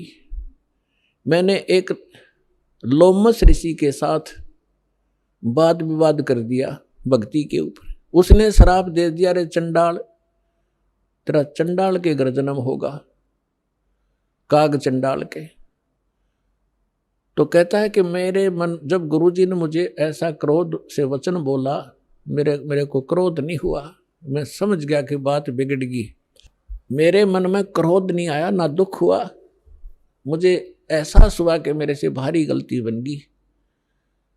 तो मैंने उनके तरफ करबद्ध होकर के हाथ जोड़ के ऐसे मायूस सा बनकर कहा कि हे ऋषि जी, जन्म तो दास को कहीं दे देना, पर एक वरदान भी दे दो कि मेरे भक्ति भूल ना पड़े। तो उसने कहा भाई ठीक है, तेरा जन्म तो होगा चंडाल का, लेकिन ये आशीर्वाद दे देता हूं कि भक्ति बनी, तेरा याद बनी रहेगी भगवान की। तो फिर काग चंड के घर ये जिसका जन्म हुआ, पूरा इतिहास बता रखा परमात्मा ने अपने सुख संवेद में। ब्रह्मा जी का वाहन है हंस। उसकी हंसनी को ब्रह्मा जी की पत्नी सावित्री उसको गर्भ धारण कराने के लिए कागचंड के घर लेगी। उनके संयोग से फिर कागभूषण का जन्म हुआ। ऊपर से मुंह काग का है, नीचे शरीर देवताओं जैसा है।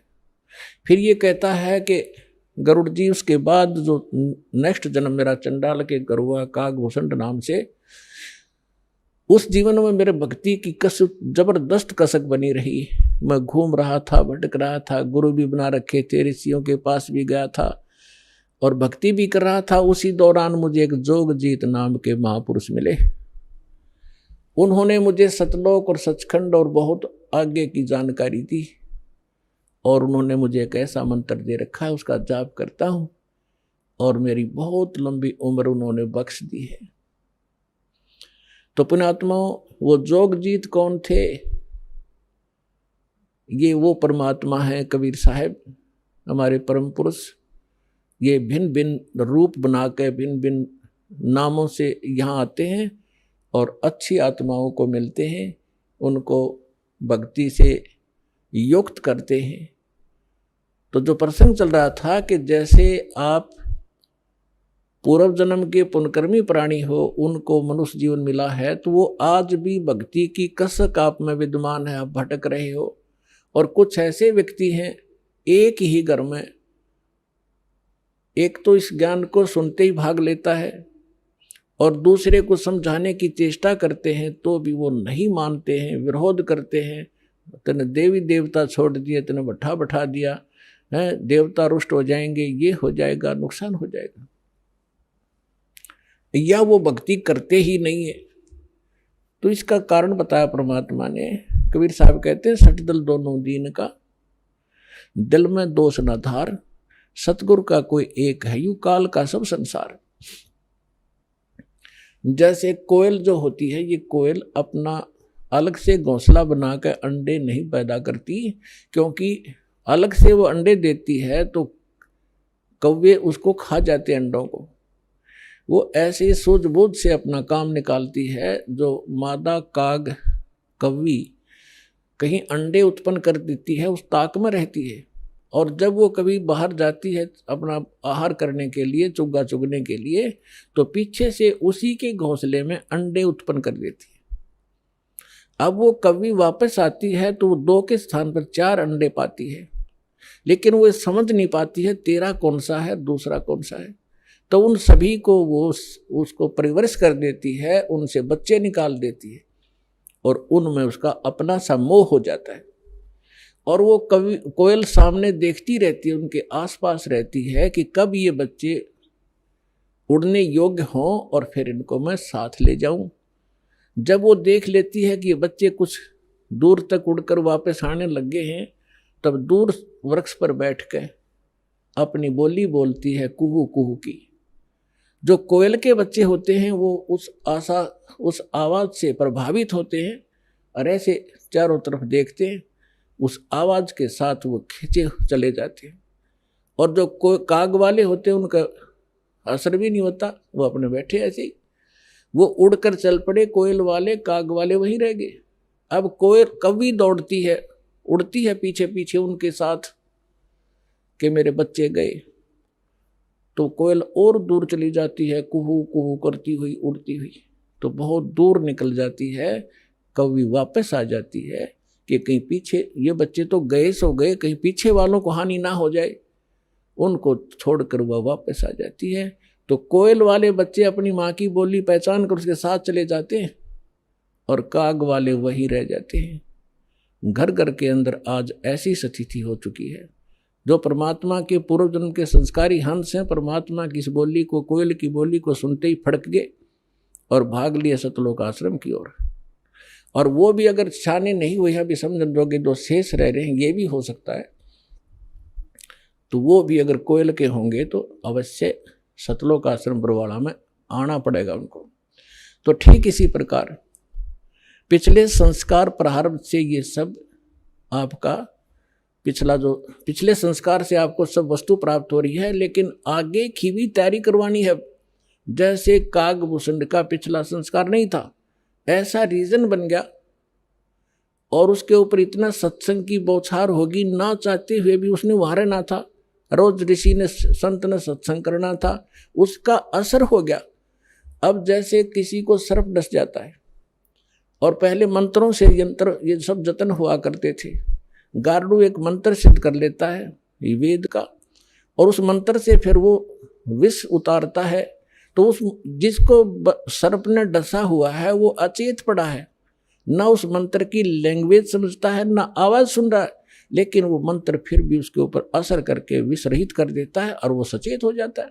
ठीक इसी प्रकार आज परमात्मा ने यही तरीका बनाया है, ऐसे साधन बना दिए, चिप बनवा दी, वीडियो ये DVD बनवा दी, सुबह दोपहर शाम की आरती कंपलसरी करनी पड़ेगी। अब घर के अंदर 2 सदस्य नहीं भी नाम लेना चाहते और ना सुनना चाहते, वो घर से बाहर कहाँ जाएंगे। आप अपनी आरती भी कर रहे हो, आप अपना मंत्र जाप भी कर रहे हो, आप परमात्मा की वाणी सत्संग भी चला देते हो देर सवेर, तो उनके ऊपर उस कागभूषण की तरह एक दिन असर होगा, और वो भी या राम नाम की कलम उनका भी चढ़ जाएगी एक दिन, और उनका पार होगा, क्योंकि भगवान का वचन है। तो ये तरीका अपनाया परमात्मा ने। परमात्मा और काल की एक बार परमेश्वर ने बताया कि हमारी काल के साथ वार्ता हुई थी, इसने मुझे चापलूसी करके वचनबद्ध कर लिया था कि 3 युगों में जीव, जब परमात्मा ने कहा था कि मैं नीचे के लोकों में जाके तेरी वास्तविकता बताऊंगा सभी प्राणियों को कि तू भगवान नहीं है, तू काल है, इनको खाता है, इसलिए तो इनको जन्मता और मारता है, पैदा करवाता और मारता है, असली भगवान कोई और है, वहां जाने का तरीका मैं बताऊंगा, ऐसा गुप्त मंत्र मैं लेकर आया हूं। तब काल ने पैर पकड़ दिए, बहुत ज्यादा जो है प्रार्थना की, परमात्मा ने स्वीकार की। इसने कहा कि भगवान 3 युगों में जीव ना ले जाना, कम ले जाना थोड़े थोड़े, और चौथे युग में कलयुग में कितने ही जीव ले जाना, इतनी दया मेरे पर कर दो।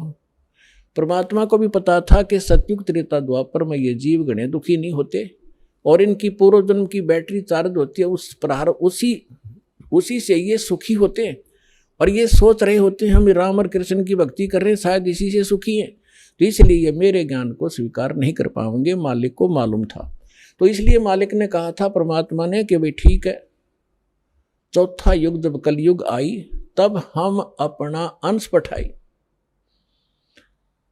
और काल फंद छूटे नरलोई, सकल सृष्टि परवानिक हुई। परमात्मा ने कहा था जब कलयुग के अंदर मैं अपना दास भेजूंगा, और फिर ये काल के सब बंधन छूटेंगे, और सारा विश्व मानव शरीरधारी प्राणी और साथ में जो मनुष्य जो पशु पक्षी हैं वो भी मनुष्य धारण करेंगे, और वो सभी परमात्मा की भक्त नाम लेंगे। सकल सृष्टि परवानिक हुई, परवानिक माने विकसित होंगे। और कहते हैं कलयुग बीते 5500 पाचा, तब ये वचन मेरा होगा साचा, और कलयुग बीत जावे जब एता, सकल यानी सभी प्राणी परम पुरुष पद चेता। 600 वर्ष पहले मालिक की वाणी में लिखा हुआ है, कबीर वाणी में, सच्चिदानंद घन ब्रह्म की वाणी में, यानी सूक्ष्म वेद में, उस तत्व ज्ञान में लिखा है, परमात्मा ने बोला था, धर्मदास जी लिखा था, उसमें कहा है कि जब चौथा युग जब कलयुग आई तब हम अपना अंश पठाई, और काल फंद छूटे नरलोई, नर नारी सभी का काल का फंद छूटेगा, जो इसने जकड़ रखा है, मूर्ख बना रखा है, बस इतना ही सीमित कर दिया, ये तेरा बेटा है या तेरी बेटी है, ये तेरी कार या तेरी कोठी है, 1 मिनट में मृत्यु हो जा, छोड़ बेटा, अब ये सब मेरी है, तू गधा बन। तो यह भूल या हमारे साथ इसने धोखा कर रखा था, इस ज्ञान से अब हमें खूब समझ में आएगा, और हमारे बच्चे भी सुरक्षित रहेंगे, हम भक्ति करेंगे। परमात्मा की शरण में आने से हमारे प्रारब्ध के जो पाप आने हैं, मृत्यु होनी, अकाल मृत्यु या कोई अन्य अंग भंग होना है, वो नहीं होगा। अगर आप नियमित रहोगे, सच्चा विश्वास के साथ ही सद्भक्ति करोगे, तो वो दुख टलेंगे, आपके बच्चे आखिर तक आपके साथ रहेंगे जब तक, और वो भी मुक्त होंगे और आप भी होंगे, यदि सारे भक्ति पर लग जाओगे। तो परमात्मा ने कहा था कि सकल सृष्टि प्रवानिक होई, काल फंद छूटे नरलोई। काल का जो बंधन है कर्मों से बांध रखा इसने, और ये सब छूटेगा और सारी सृष्टि उपदेशी होगी। कलयुग बीतते 5500 पाचा। धर्मदास जी से कहा था कि कलयुग बीतते 5500 पाचा, तब ये वचन मेरा होगा सच्चा। आज से 600 वर्ष पहले मालिक ने ये कहा था कि पूरा विश्व मेरी भक्ति करा करेगा कबीर की, और सभी उस सतलोक के परमेश्वर के उस परम पद के जानकार होंगे, सबको ज्ञान हो जाएगा उस परम पुरुष के उस पद का, जो गीता अध्याय नंबर 18 के श्लोक नंबर 62 में कहा कि अर्जुन तू सर्वभाव से उस परमेश्वर की शरण में जा, उसकी कृपा से ही तू परम शांति को और सनातन यानी शाश्वत स्थान को प्राप्त होगा। गीता अध्याय नंबर 15 के श्लोक नंबर 4 में कहा कि तत्वदर्शी संत की प्राप्ति के उपरांत यानी तत्व ज्ञान से परिचित होने के उपरांत परमेश्वर के उस परम पद की खोज करनी चाहिए, जहाँ जाने के बाद साधक फिर लौटकर कभी संसार में नहीं आते। और जिस परमेश्वर ने सब ब्रह्मांडों की रचना की है, अपने विषय में गीता ज्ञानदाता कहता दूसरे अध्याय के 12वें श्लोक में, चौथे अध्याय के 5 और 9 श्लोक में, 10वें अध्याय के दूसरे श्लोक में कि अर्जुन तेरे और मेरे बहुत जन्म हो चुके हैं, आगे भी होंगे और पहले भी हम जन्मते रहे हैं। इसलिए वो कहता अर्जुन तू सर्वभाव से उस परमेश्वर की शरण में जा, जिसकी कृपा से तू परम शांति को सनातन परम धाम को प्राप्त होगा। तो यहां बता रहे हैं परमेश्वर कि कलयुग बीत जावे जब एता 5500 वर्ष 5 वर्ष, और तब सकल प्राणी उस परम पुरुष के परम पद चेता, उस परमेश्वर के उस परम पद के सभी जानकार हो जाएंगे। कोई सतलोक है, सचखंड है जहां हम रहते थे, वहां जाना है तो जहां आशा ताबासा हुई, मन कर्म वचन सुमरियो सोई। तो जो प्रसंग चल रहा है हम उसी पर आते हैं। अब आपके जो पूर्व जन्म के संस्कार हैं, उस कारण से आप भक्ति की चाह आप लिए हुए हो। दुर्भाग्य आपका कि उन लकड़ी संतों के पास पहुंच गए।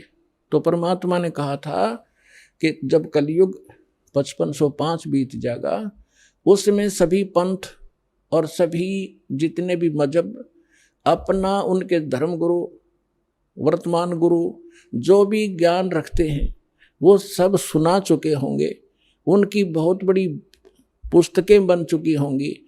उसके बाद मेरा दास जाएगा और उन्हीं सदग्रंथों को, जिन सदग्रंथों पर प्रत्येक मानव आधारित है, जो भी जिस मजहब धर्म से संबंध रखता है, उन्हीं से यथार्थ ज्ञान उनके रूबरू करेगा। उसके लिए परमात्मा ने सबसे पहले आपको ये इंस्ट्रूमेंट बनवाए, प्रोजेक्टर बनवाए, टीवी चैनल बनवाए। दास आपको तो अब समझ में आएगी कि ये क्या हो रहा है, और आपको इतना तो ज्ञान है कि आज से 10-12 वर्ष पहले इनका नामो निशान नहीं था, और पीछे जाओगे तो किधर सोच भी नहीं थी कि ये ऐसे इंस्ट्रूमेंट बनेंगे। यदि मानव बना सकता तो बहुत पहले बना लेता इसको। ये परमात्मा का दिया हुआ ज्ञान बुद्धि है, पूरा विश्व उसके बालक हैं। कहीं से भी इसने किसी क्षेत्र से, पृथ्वी के किसी कोने से भी इंस्ट्रूमेंट किसी भी अपने बच्चे से बनवाया, ये गॉड गिवन माइंड है। मानव जीव सत्र का ये नहीं बना सकता। ये इसलिए बनवाया दाता ने, पहले आपको शिक्षित किया। अब इस दास का जन्म 1951 में हुआ, तब तक शिक्षा का कोई नामो निशान नहीं था। इक्का दुक्का की तो पढ़ा करता कोई, और उसके बाद एकदम बाढ़ सी आ गई। इतने आकर्षित हुए, कारण कुछ भी बिना, चाहे रोजी रोटी के लिए सब ने डिवोट कर दिए अपने बालक। 20-20 वर्ष तक बेटा बेटी पढ़ो पढ़ो, और मालिक ने दया करनी थी कि इसका सदुपयोग करेंगे। फिर ये इंस्ट्रूमेंट आपके सामने है, सदग्रंथ आपके रूबरू कर रहा दास, और उनका निष्कर्ष निकाल के परमात्मा के ज्ञान से तोल रहा है। तो इस मानुष जीवन का मूल उद्देश्य यही है कि आप भक्ति करके यहाँ से पीछा छुटवाओ, और जिस परिवार को आप सुखी और धनी देखना चाहते हो वो भी भगवान से ही हुआ करता है। भगवान आपको दोनों काम करेगा, यहाँ भी सुख देगा और मोक्ष भी मिलेगा। अब ऐसा कौन अनजान होगा जो इस अवसर ने चूकेगा? अब सभी इस बात को स्वीकार करेंगे। तो प्रसंग अब चल रहा था कि हम जब सतलोक से आए, हम धनी थे भक्ति के। इस काल भगवान ने अपने ऊपर रेस्टोरेंट बना रखे हैं, स्वर्ग महास्वर्ग। प्रत्येक जो भी देव है उन देवों के अपने लोक हैं अलग से, जैसे विष्णु लोक, शिव जी का लोक, ब्रह्मा जी का लोक और गणेश जी का लोक, ऐसे। तो वहाँ इन्होंने अपने रेस्टोरेंट बना रखे हैं। वहाँ जो विष्णु जी का पुजारी वहाँ जाएगा, उसने जितने पुण्य किए हैं, भक्ति की है भगवान की, तो उसका टैक्स लेगा वो उस रेस्टोरेंट में 10%, किसी ने 20% उसकी पुण्य कमाई से। और वहाँ सब सुविधाएं उनको देंगे जैसे होटल में होता है। पैसे उसी के होंगे, खर्च पुण्य उसी के होंगे। उन पुण्यों से भी 10-20% वो ये देवता हम आपसे टैक्स लिया करते हैं। और जब आपकी वहाँ पूंजी समाप्त हो जाएगी, पुण्य समाप्त होती है, आपको 84 लाख योनियों में गधे कुत्ते जो भी संस्कार वश है वहाँ भेज दिया जाएगा। और अब हम जो सतलोक कैसे जाएंगे, हमारी भक्ति शास्त्र अनुकूल ना होने से हमारे पूर्व जन्म के जो संस्कार थे वो सतयुग त्रेता द्वापर में अक्षीण हो गए। अब चौथा युग जब कलयुग आ गया, अब इसमें आप देख रहे हो कोई प्राणी सुखी नहीं है, कोई भी सुखी नहीं है। चाहे ऊपर तो आपने कितना चिकना चोपड़ा दिखता हो और चाहे प्रधानमंत्री दिखाई देता, उसको चैन सपने में नहीं है। कोई ना कोई ऐसी टेंशन उसके घर करी हुई है कि वो बता भी नहीं सकता किसी को। तो इसलिए परमात्मा को ये मालूम था कि जब इनके पुण्य क्षीण हो जाएंगे तब इनकी आंखें खुलेंगी। ये वो भक्ति भी करके छक लेंगे, उन संतों के पास भी भटक कर छक लेंगे जिनको ये संत मानते, और फिर भी ये ज्यों के त्यों रहेंगे। तब हमारे दास के पास आएंगे और वो ऐसा मंत्र समर्थ के पास वो पावर है कि आपके संस्कार प्रारब्ध के दुख को भी, प्रारब्ध के संस्कार को भी वो चेंज कर सकता है। मासा घटे ना तिल बधे, विद ना लिखे जो लेख, और सच्चा सतगुरु मेट कह ऊपर मार दे मेघ। अब सतगुरु ना मिलने से भेड़ पूछ को पंडित पकड़े बादो नदी बिहंगा, गरीब दास वो भव जल डूबे जिनको नहीं साध सत्संगा। कबीर इस संसार को समझाऊं के बारे, ये पूछ पकड़ के भेड़ की और उतरा चावे पारे। साधना तो नकली कर रहे हैं और इंतजार कर रहे हैं सुख होने की और मोक्ष की। कहते हैं सन से शोक सराय में सूतक दिन राती, और जीवित जग में जूती पड़े फिर जम तोड़े छाती। सत साधना ना करने से हमेशा आपके संशय और शोक, ये दुख सदा बने रहेंगे, और जीवित जग में जूती पड़े यहाँ नरे कष्ट भोगोगे, और फिर जम तोड़े छाती, यम के दूत आगे फिर बहुत दुखी करेंगे जो सत साधना नहीं कर रहे। तो यहाँ क्या बताते हैं परमात्मा, फिर अब जो साधना आप कर रहे थे वो शास्त्र विरुद्ध थी, और जिन भगवानों पर आप सीमित थे वो भगवान कंप्लीट नहीं थे, वो स्वयं नाशवान है, उनकी जन्म मृत्यु होती है। लेकिन सतगुरु मिलने से तत्व ज्ञान का हमें प्रकाश होता है, उसके आधार से फिर हम अपने उस मार्ग पर चलते हैं। कबीर साहब कहते हैं, पीछे लग गया जाऊं था मैं लोक वेद के साथ, रस्ते में सतगुरु मिल गए वो दीपक दे दिया हाथ। लोक वेद दंत कथा जैसा सुना सुनाए ज्ञान से हम साधना कर रहे थे, उसी के आधार से हम चल रहे थे। हम अपने ऊपर उदाहरण देकर हमें समझा रहे कि पीछे लग गया दाऊं था मैं लोक वेद के साथ, रस्ते में सतगुरु मिल गए और दीपक दे दिया हाथ। ये तत्व ज्ञान रूपी टॉर्च दे दी, लालटेन दे दी। अब इसकी रोशनी में हम गड्ढों में, बोझड़ों में, कांटों में नहीं जाएंगे, इसके प्रकाश से हम सुमार्ग पर चलकर मंजिल पर पहुंच जाएंगे। अब हम आप बताते हैं जो आज प्रसंग शुरू किया था कि हम यहाँ किस लिए जन्मे हैं, हमारा उद्देश्य क्या है, हम क्यों जन्म मर रहे हैं, हम अपने बच्चों के लिए अपनी संपत्ति के संग्रह करने के लिए सारा जीवन न्यौछावर कर देते हैं, और हमारे सामने या तो कोई बच्चे की मृत्यु हो जाती है या स्वयं ही हम चले जाते हैं, तो उस समय हमारी बुद्धि काम करने योग्य नहीं रहती, केवल हाहाकार, रोना पीटना, अब क्या होगा, बच्चों का क्या होगा, कहाँ जाऊंगा, तो इतनी सी बात समाई रह जाती है। तो यहाँ परमात्मा हमें याद दिलाते हैं कि अब आपको एक विकल्प दिया जा रहा है कि आप ये साधना करो जो शास्त्र अनुकूल है, और शास्त्र अनुकूल साधना इस दास के अतिरिक्त इस विश्व में नहीं है। कुछ दिनों में बुद्धिमान हो, आपके रूबरू सारा ज्ञान होगा। उन महापुरुषों का भी दास दिखाता है, साथ के साथ ये मंत्र बताते हैं, ये मंत्र बताते हैं, ये ज्ञान सुनाते हैं, और ये वास्तविक ज्ञान है, ये वास्तविक मंत्र है, ये हमारे सद्ग्रंथ प्रमाणित करते हैं। और ये उन्हीं महापुरुषों ने इन मंत्रों का जाप किया जिनको आप मोक्ष प्राप्त मानते हैं, उनके इतिहास से आपके रूबरू किया जाता है, जिससे एक इस उलझे हुए गुत्थी को समझाने के लिए एक पॉइंट के ऊपर ढेर सारे प्रमाण आपको दिखाने पड़ते हैं। जब पिछला रंग हटता है और तब जाके ये ज्ञान ग्रहण होता है। तो जो प्रसंग चल रहा है कि हम जैसे कई भक्त कह देते हैं कि आपके जैसे कबीर पंथियों से हमारे भक्त मिलते हैं, या राधा स्वामी वालों से, धन धन सतगुरु वालों से, ये ही ज़्यादा भगवान उस सतलोक का ठेका ले रहे हैं कबीरपंथी। और ये वो नकली कबीरपंथी, कबीरपंथी हो तो फिर तो बात खत्म हो जाती।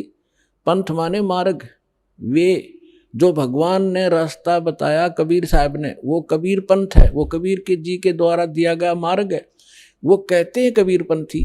अब जैसे यहाँ हिसार से जा रहे हैं इस सिरसा की ओर और कह रहे हैं हम दिल्ली की ओर जा रहे हैं, हमें दिल्ली जाना है, हम दिल्ली पंथी हैं, तो उनको कौन समझावे कि कह रहे हो तुम दिल्ली पंथी, जा रहे हो सिरसा पंथी, जा रहे हो सिरसा की ओर और कह रहे हो हम दिल्ली जा रहे हैं। तो ये कहते हैं कबीर पंथी और जा रहे हैं काल के पंथ पर। तो वो परमात्मा वाला ज्ञान नहीं और वो सत भक्ति नहीं, तो वो कबीर पंथी नहीं है। वैसे अब इनका छाप लगी कबीर पंथ की, तो कहना पड़ा है उनको समझाने के लिए कि वो व्यक्ति हैं जो गलत साधना कर रहे हैं। तो ये सभी सतलोक की महिमा सुनाते हैं, और जब हमारे भक्त उनसे कहते हैं कि ऐसे ऐसे वहाँ चलो अच्छी सही साधना है, सही ज्ञान है, तो वो कहते नहीं, वो तो काल के नाम देता, शुरू से ही काल के नाम देता है। काल कौन से? ब्रह्मा विष्णु महेश के, देवताओं की पूजा बताता है। पुण्यात्माओं, ये ज्ञान का टोटा है। जब ज्ञान संपूर्ण होगा तब आपको पता चलेगा कि ब्रह्मा विष्णु महेश ये अलग नहीं कर सकते हम इनको। जैसे श्रीमद् भगवद गीता अध्याय नंबर 15 के श्लोक नंबर 1 से लेकर 4 में एक विशेष विवरण है कि ये ऊपर को जड़ और नीचे को तीनों गुण रूपी शाखा वाला उल्टा लटका हुआ एक संसार रूपी वृक्ष समझ लो, और इसकी तीनों गुण रूपी शाखा है। इतना गीता ज्ञानदाता केवल इतना नॉलेज रखता है कि ऊपर ने तो जड़ समझो, और जड़ वो दृढ़ है, वो अविनाशी पोर्शन है जो मूल है इस संसार रूपी वृक्ष का, और उस मूल मालिक है जो जड़ है, उसी से सबको, उसी का वो सभी का धारण पोषण भी वही करता है, क्योंकि पूरे वृक्ष को, पेड़ को जड़ से ही आहार प्राप्त होता है, खुराक मिलती है। गीता अध्याय नंबर 15 के श्लोक नंबर 16 और 17 में 3 पुरुष बताए, सरपुरुष, अक्षर पुरुष, और 17वें श्लोक में कहा कि उत्तम पुरुष है तो अन्य, सरपुरुष और अक्षर पुरुष से कोई और है उत्तम पुरुष, श्रेष्ठ भगवान, और वही तीनों लोकों में प्रवेश करके सबका धारण पोषण करता है। अब इन 2 श्लोकों का लिंक अब उन प्रथम के 4 श्लोकों से है 15वें अध्याय के। तो इसमें बताया कि उल्टा लटका एक संसार रूपी वृक्ष है, और जो तत्वदर्शी संत की पहचान बताई है कि जो इस संसार रूपी वृक्ष के सभी विभागों को भिन्न भिन्न बता देगा, स वेदवित, वो तत्वदर्शी संत है। चौथे अध्याय के 34वें श्लोक में जो तत्वदर्शी संत के विषय में कहा है कि उसकी शरण में जाओ, उससे उससे पूछ, वो उसकी पहचान बता दी कि उल्टे लटके संसार रूपी वृक्ष के सभी पार्ट्स बता देगा। सवेदवित वो तत्वदर्शी संत है। तो 600 वर्ष पहले परमात्मा स्वयं आए थे। और गीता अध्याय नंबर 4 के श्लोक नंबर 32 में जो कहा है कि वो सच्चिदानंद घन ब्रह्म अपने मुख कमल से अमृतवाणी बोलता है, वो तत्व ज्ञान है, वो निष्कर्ष है सारे अध्यात्म का। और वो तत्वदर्शी संत के ही पास होगा और मिलेगा नहीं तुझे। तो यहाँ परमात्मा ने 600 वर्ष पहले उस तत्वदर्शी संत की भूमिका, जैसी उनकी लीला है वो किया ही करते हैं। जैसा दास ने अभी वेदों के प्रमाण आपको बताए थे, रेफरेंस बताए थे, उनमें यही लिखा हुआ कि परमात्मा ऊपर रहता, ऊपर के लोक में, सतलोक में, वहां से चल कर आता सह शरीर।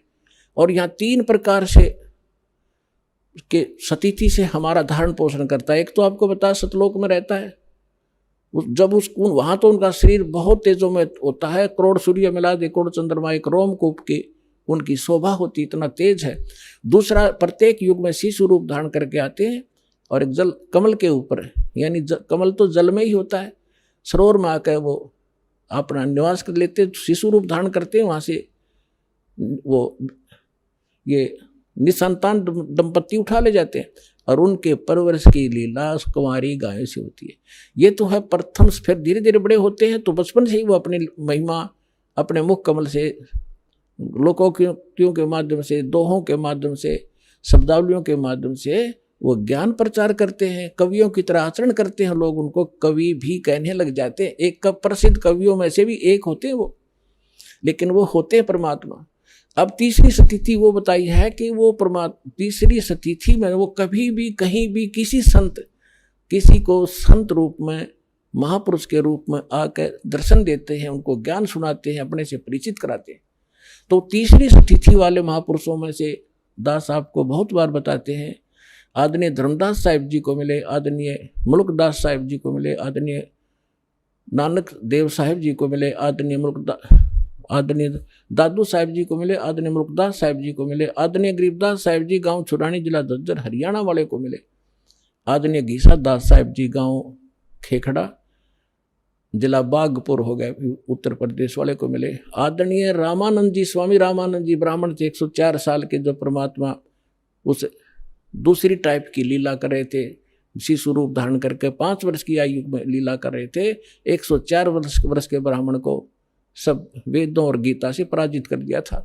तब उस महापुरुष ने परमात्मा की शरण ली थी, उनको सचखंड लेकर गए थे। इन सभी महापुरुषों को अपने से परिचित कराया था कि मैं कौन हूं, जो तुम्हारे वेद बताते हैं मैं वही हूं और मैं ऊपर रहता हूं, वहां से चल कर आता हूं और यहां ज्ञान देता हूं। तब उन महापुरुषों ने स्वयं देखा सचखंड में जाकर, फिर वापस छोड़ा उनको। तब रामानंद जी ने कहा था, तुम साहेब तुम संत हो, तुम सतगुरु तुम हंस, और गरीबदास तेरे रूप बिना और न तुझा अंश। तुम ही साहेब हो, तुम ही सतगुरु हो। साहेब तो भगवान हो ही, आप सच्चा ज्ञान देने वाले सतगुरु भी आप ही हो।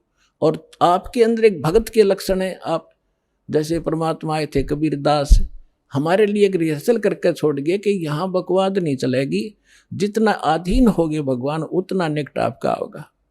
अधीनी के पास है वो पूर्ण ब्रह्म दयाल, मान बड़ाई मारियो बेअदबी श्रीकाल। हमें सब परमात्मा भक्ति के लक्षण भी बता के गए हैं और उनसे होने वाली हानियों का भी परिचय दिया है, और किस प्रकार आपकी भक्ति नष्ट होती है वो भी जानकारी दी है, और कैसे सुरक्षित रहेगी। जैसे माता गर्भ को रखे यत्न बनाए, ठेस लगे तो छन होवे तेरी ऐसे भक्ति जावे। पुणात्मा, जब आपको इस भक्ति की कीमत का पता चलेगा, जैसे किसी बहन को गर्भ रहा हो माँ को, और फिर उसको पता है उसको कैसे रात को भी चिंता रहती है कि कहीं मेरा बालक, मेरा बच्चा खराब ना हो जा, ऊंचे नीचे में पैर ना रखा जा, रात में करवट लेते समय भी एकदम उधड़क कर पड़ेगी कि जब बच्चे का दाब ना गिरगी हो। तब वो गर्भ रूपी लाल को वो सफल करती है। इसी प्रकार परमात्मा बताते हैं, जैसे माता गर्भ को रखे यत्न बना और ठेस लगे तो वो खराब हो जा तेरी ऐसे भक्ति न सावे। तो इस भक्ति के अंदर आपने मर्यादा गढ़नी जरूरी है, सावधानी। अब परमात्मा ने आपको सद्भक्ति भी मिल गई, दास भी मिल गया, आपके अंदर भक्ति प्रवेश भी कर दी। अब उस लाल को आपने सुरक्षित रखना पड़ेगा। जरा सी लापरवाही में वो बात भक्तिहीन हो जाओगे, फिर वहीं की वहीं फिर स्टार्ट होगी नए सिरे से। तो इससे इतना डर के इस भक्ति को सफल करो। अब जो प्रसंग चल रहा है कि अब हम इसको कैसे सफल करेंगे और कैसे हमें प्राप्ति होगी परमात्मा की, ये इसमें मूल कारण है। अब हम तो कई जैसे प्रसंग चल रहा था कि हम ये कहते हैं कि आपके गुरुजी देवी देवताओं की पूजा देते हैं, ये पूजा नहीं है इनकी।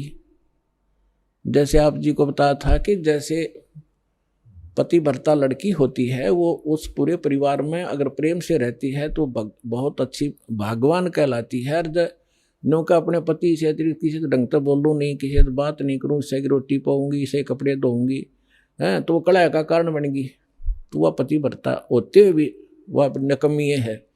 तो इसलिए हम यहाँ भक्ति करेंगे और ये ब्रह्मा विष्णु महेश हमारे अंश हैं, अंग नहीं, अलग नहीं है। जैसे प्रसंग चल रहा था उस पर फिर आते हैं कि परमात्मा ने बताया है कि अक्सर पुरुष एक पेड़, हाँ तुम सतगुरु तुम संत हो, तुम साहेब तुम संत हो, तुम तो सतगुरु तुम हंस। अब रामानंद जी ने कहा है कि तुम ही भगवान हो और तुम ही सतगुरु हो, सच्चा ज्ञान देने वाले।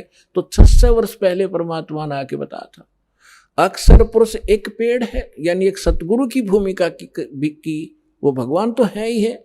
वेद बताते हैं वही परमात्मा आकर यहाँ सच्चा ज्ञान कर देता है, लोकोक्तियों के माध्यम से, दोहावलियों के माध्यम से अपना ज्ञान प्रचार करता है, जिस कारण से लोग अनजान में उनको कवि करने लग जाते हैं, लेकिन वो परमात्मा होते हैं।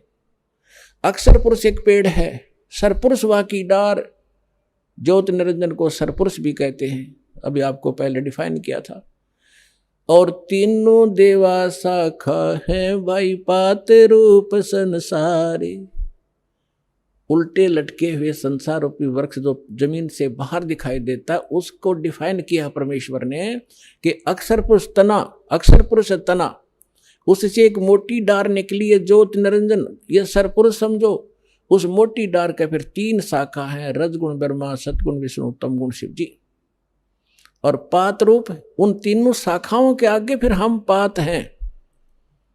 अब यहां एक तो ये जो इनकी धारणा और सोच गलत है, उसको दास क्लियर करना चाहता है कि जैसे हम कोई भक्ति रूपी पौधा बोएंगे, यानी कोई पौधा लाए आम का और उसको जड़ की तरफ से बोना चाहिए, समझदारी है गड्ढे में, और जड़ की सिंचाई करनी चाहिए।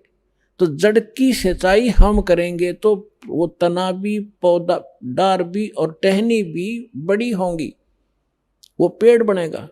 और हमने क्या कर रखा है कि हमने पौधा उल्टा रोप लिया भक्ति रूपी, हमने ब्रह्मा विष्णु महेश इन शाखाओं को इष्ट मान लिया और इनको गड्ढे में डाल दिया, इनको तो गड्ढे में डाल लिया, जड़ कर दी ऊपर ने, और हम सिंचाई करने लगे इनकी।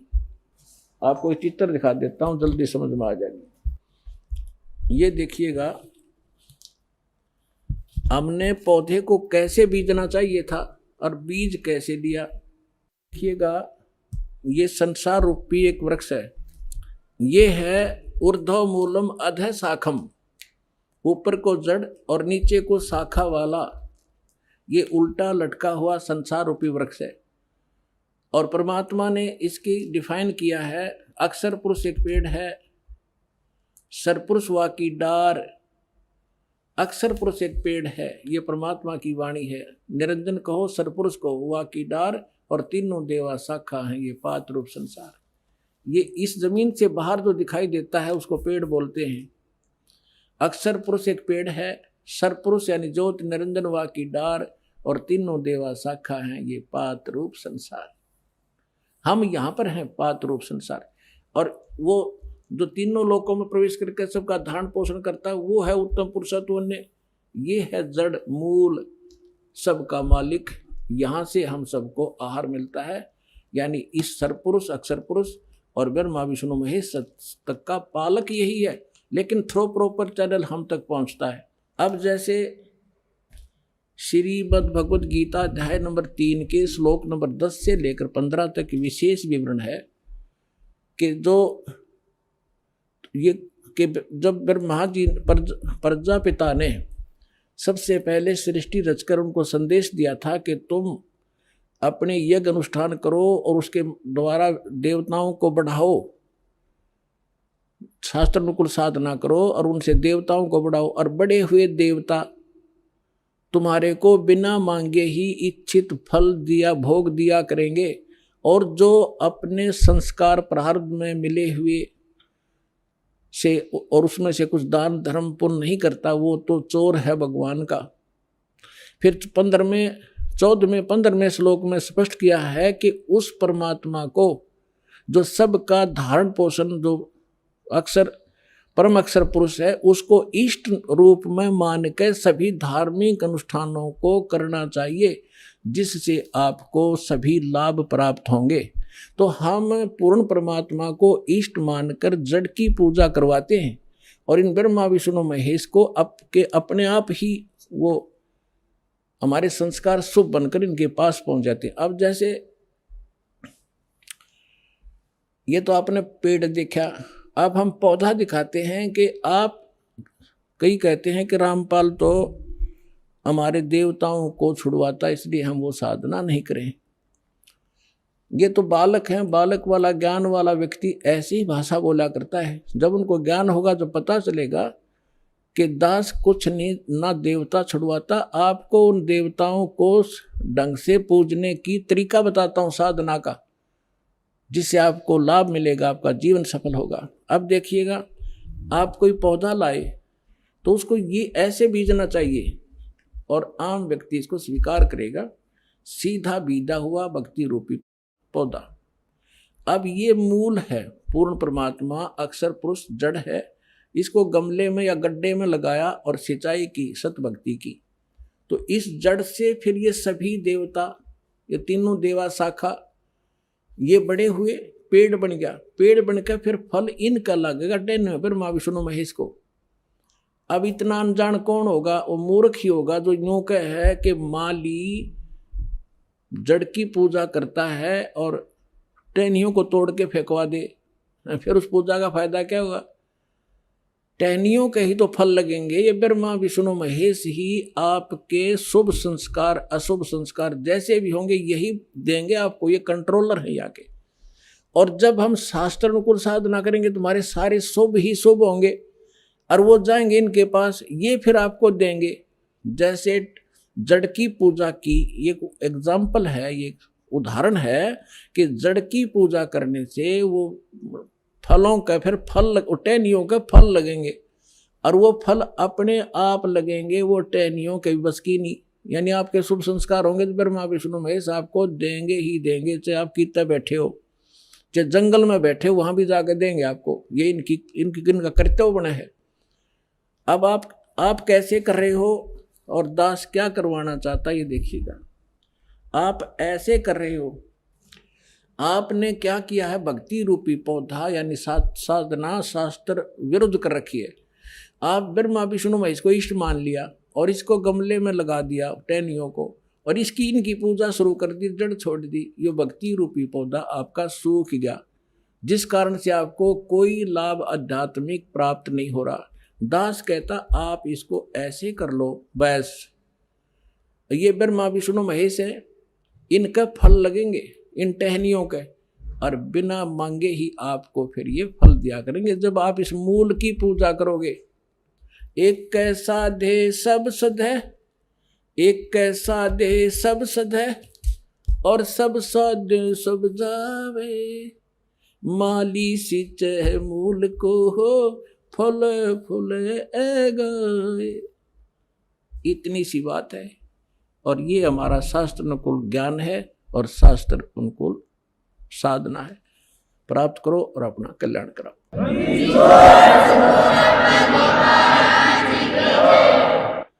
पुण्यात्माओं, सौभाग्य आपका, आपको ये अमृत वचन, ये तत्व ज्ञान सुनने को मिला, और परमात्मा की दया हुई ना। इस काल के कोल्हू में हमारे दादे मर गए, परदादे मर गए उसी परिवार पोषण में, और ये यहाँ तक लाने का कारण भी परमात्मा ही आपको मेर कर रहा। सत्कर मान लेना ना, ये कदम भी इधर नहीं चलने दे। काल इतना दुष्ट है, आपके ऊपर परमात्मा की मेर बड़ी नजर न्यारी है जो यहाँ पहुंच रहा है, ये सत्कर्मा है। तो इसलिए पूरा ज्ञान सुनो, आपके हृदय में जो मैल है सारा साफ होगा, भगवान विराजमान होगा, सारे काम ठीक होंगे, आपका रोग कटेगा, आपको धन मिलेगा और मोक्ष मिलेगा, सतलोक चलेंगे, फिर जहाज में बैठकर चलोगे।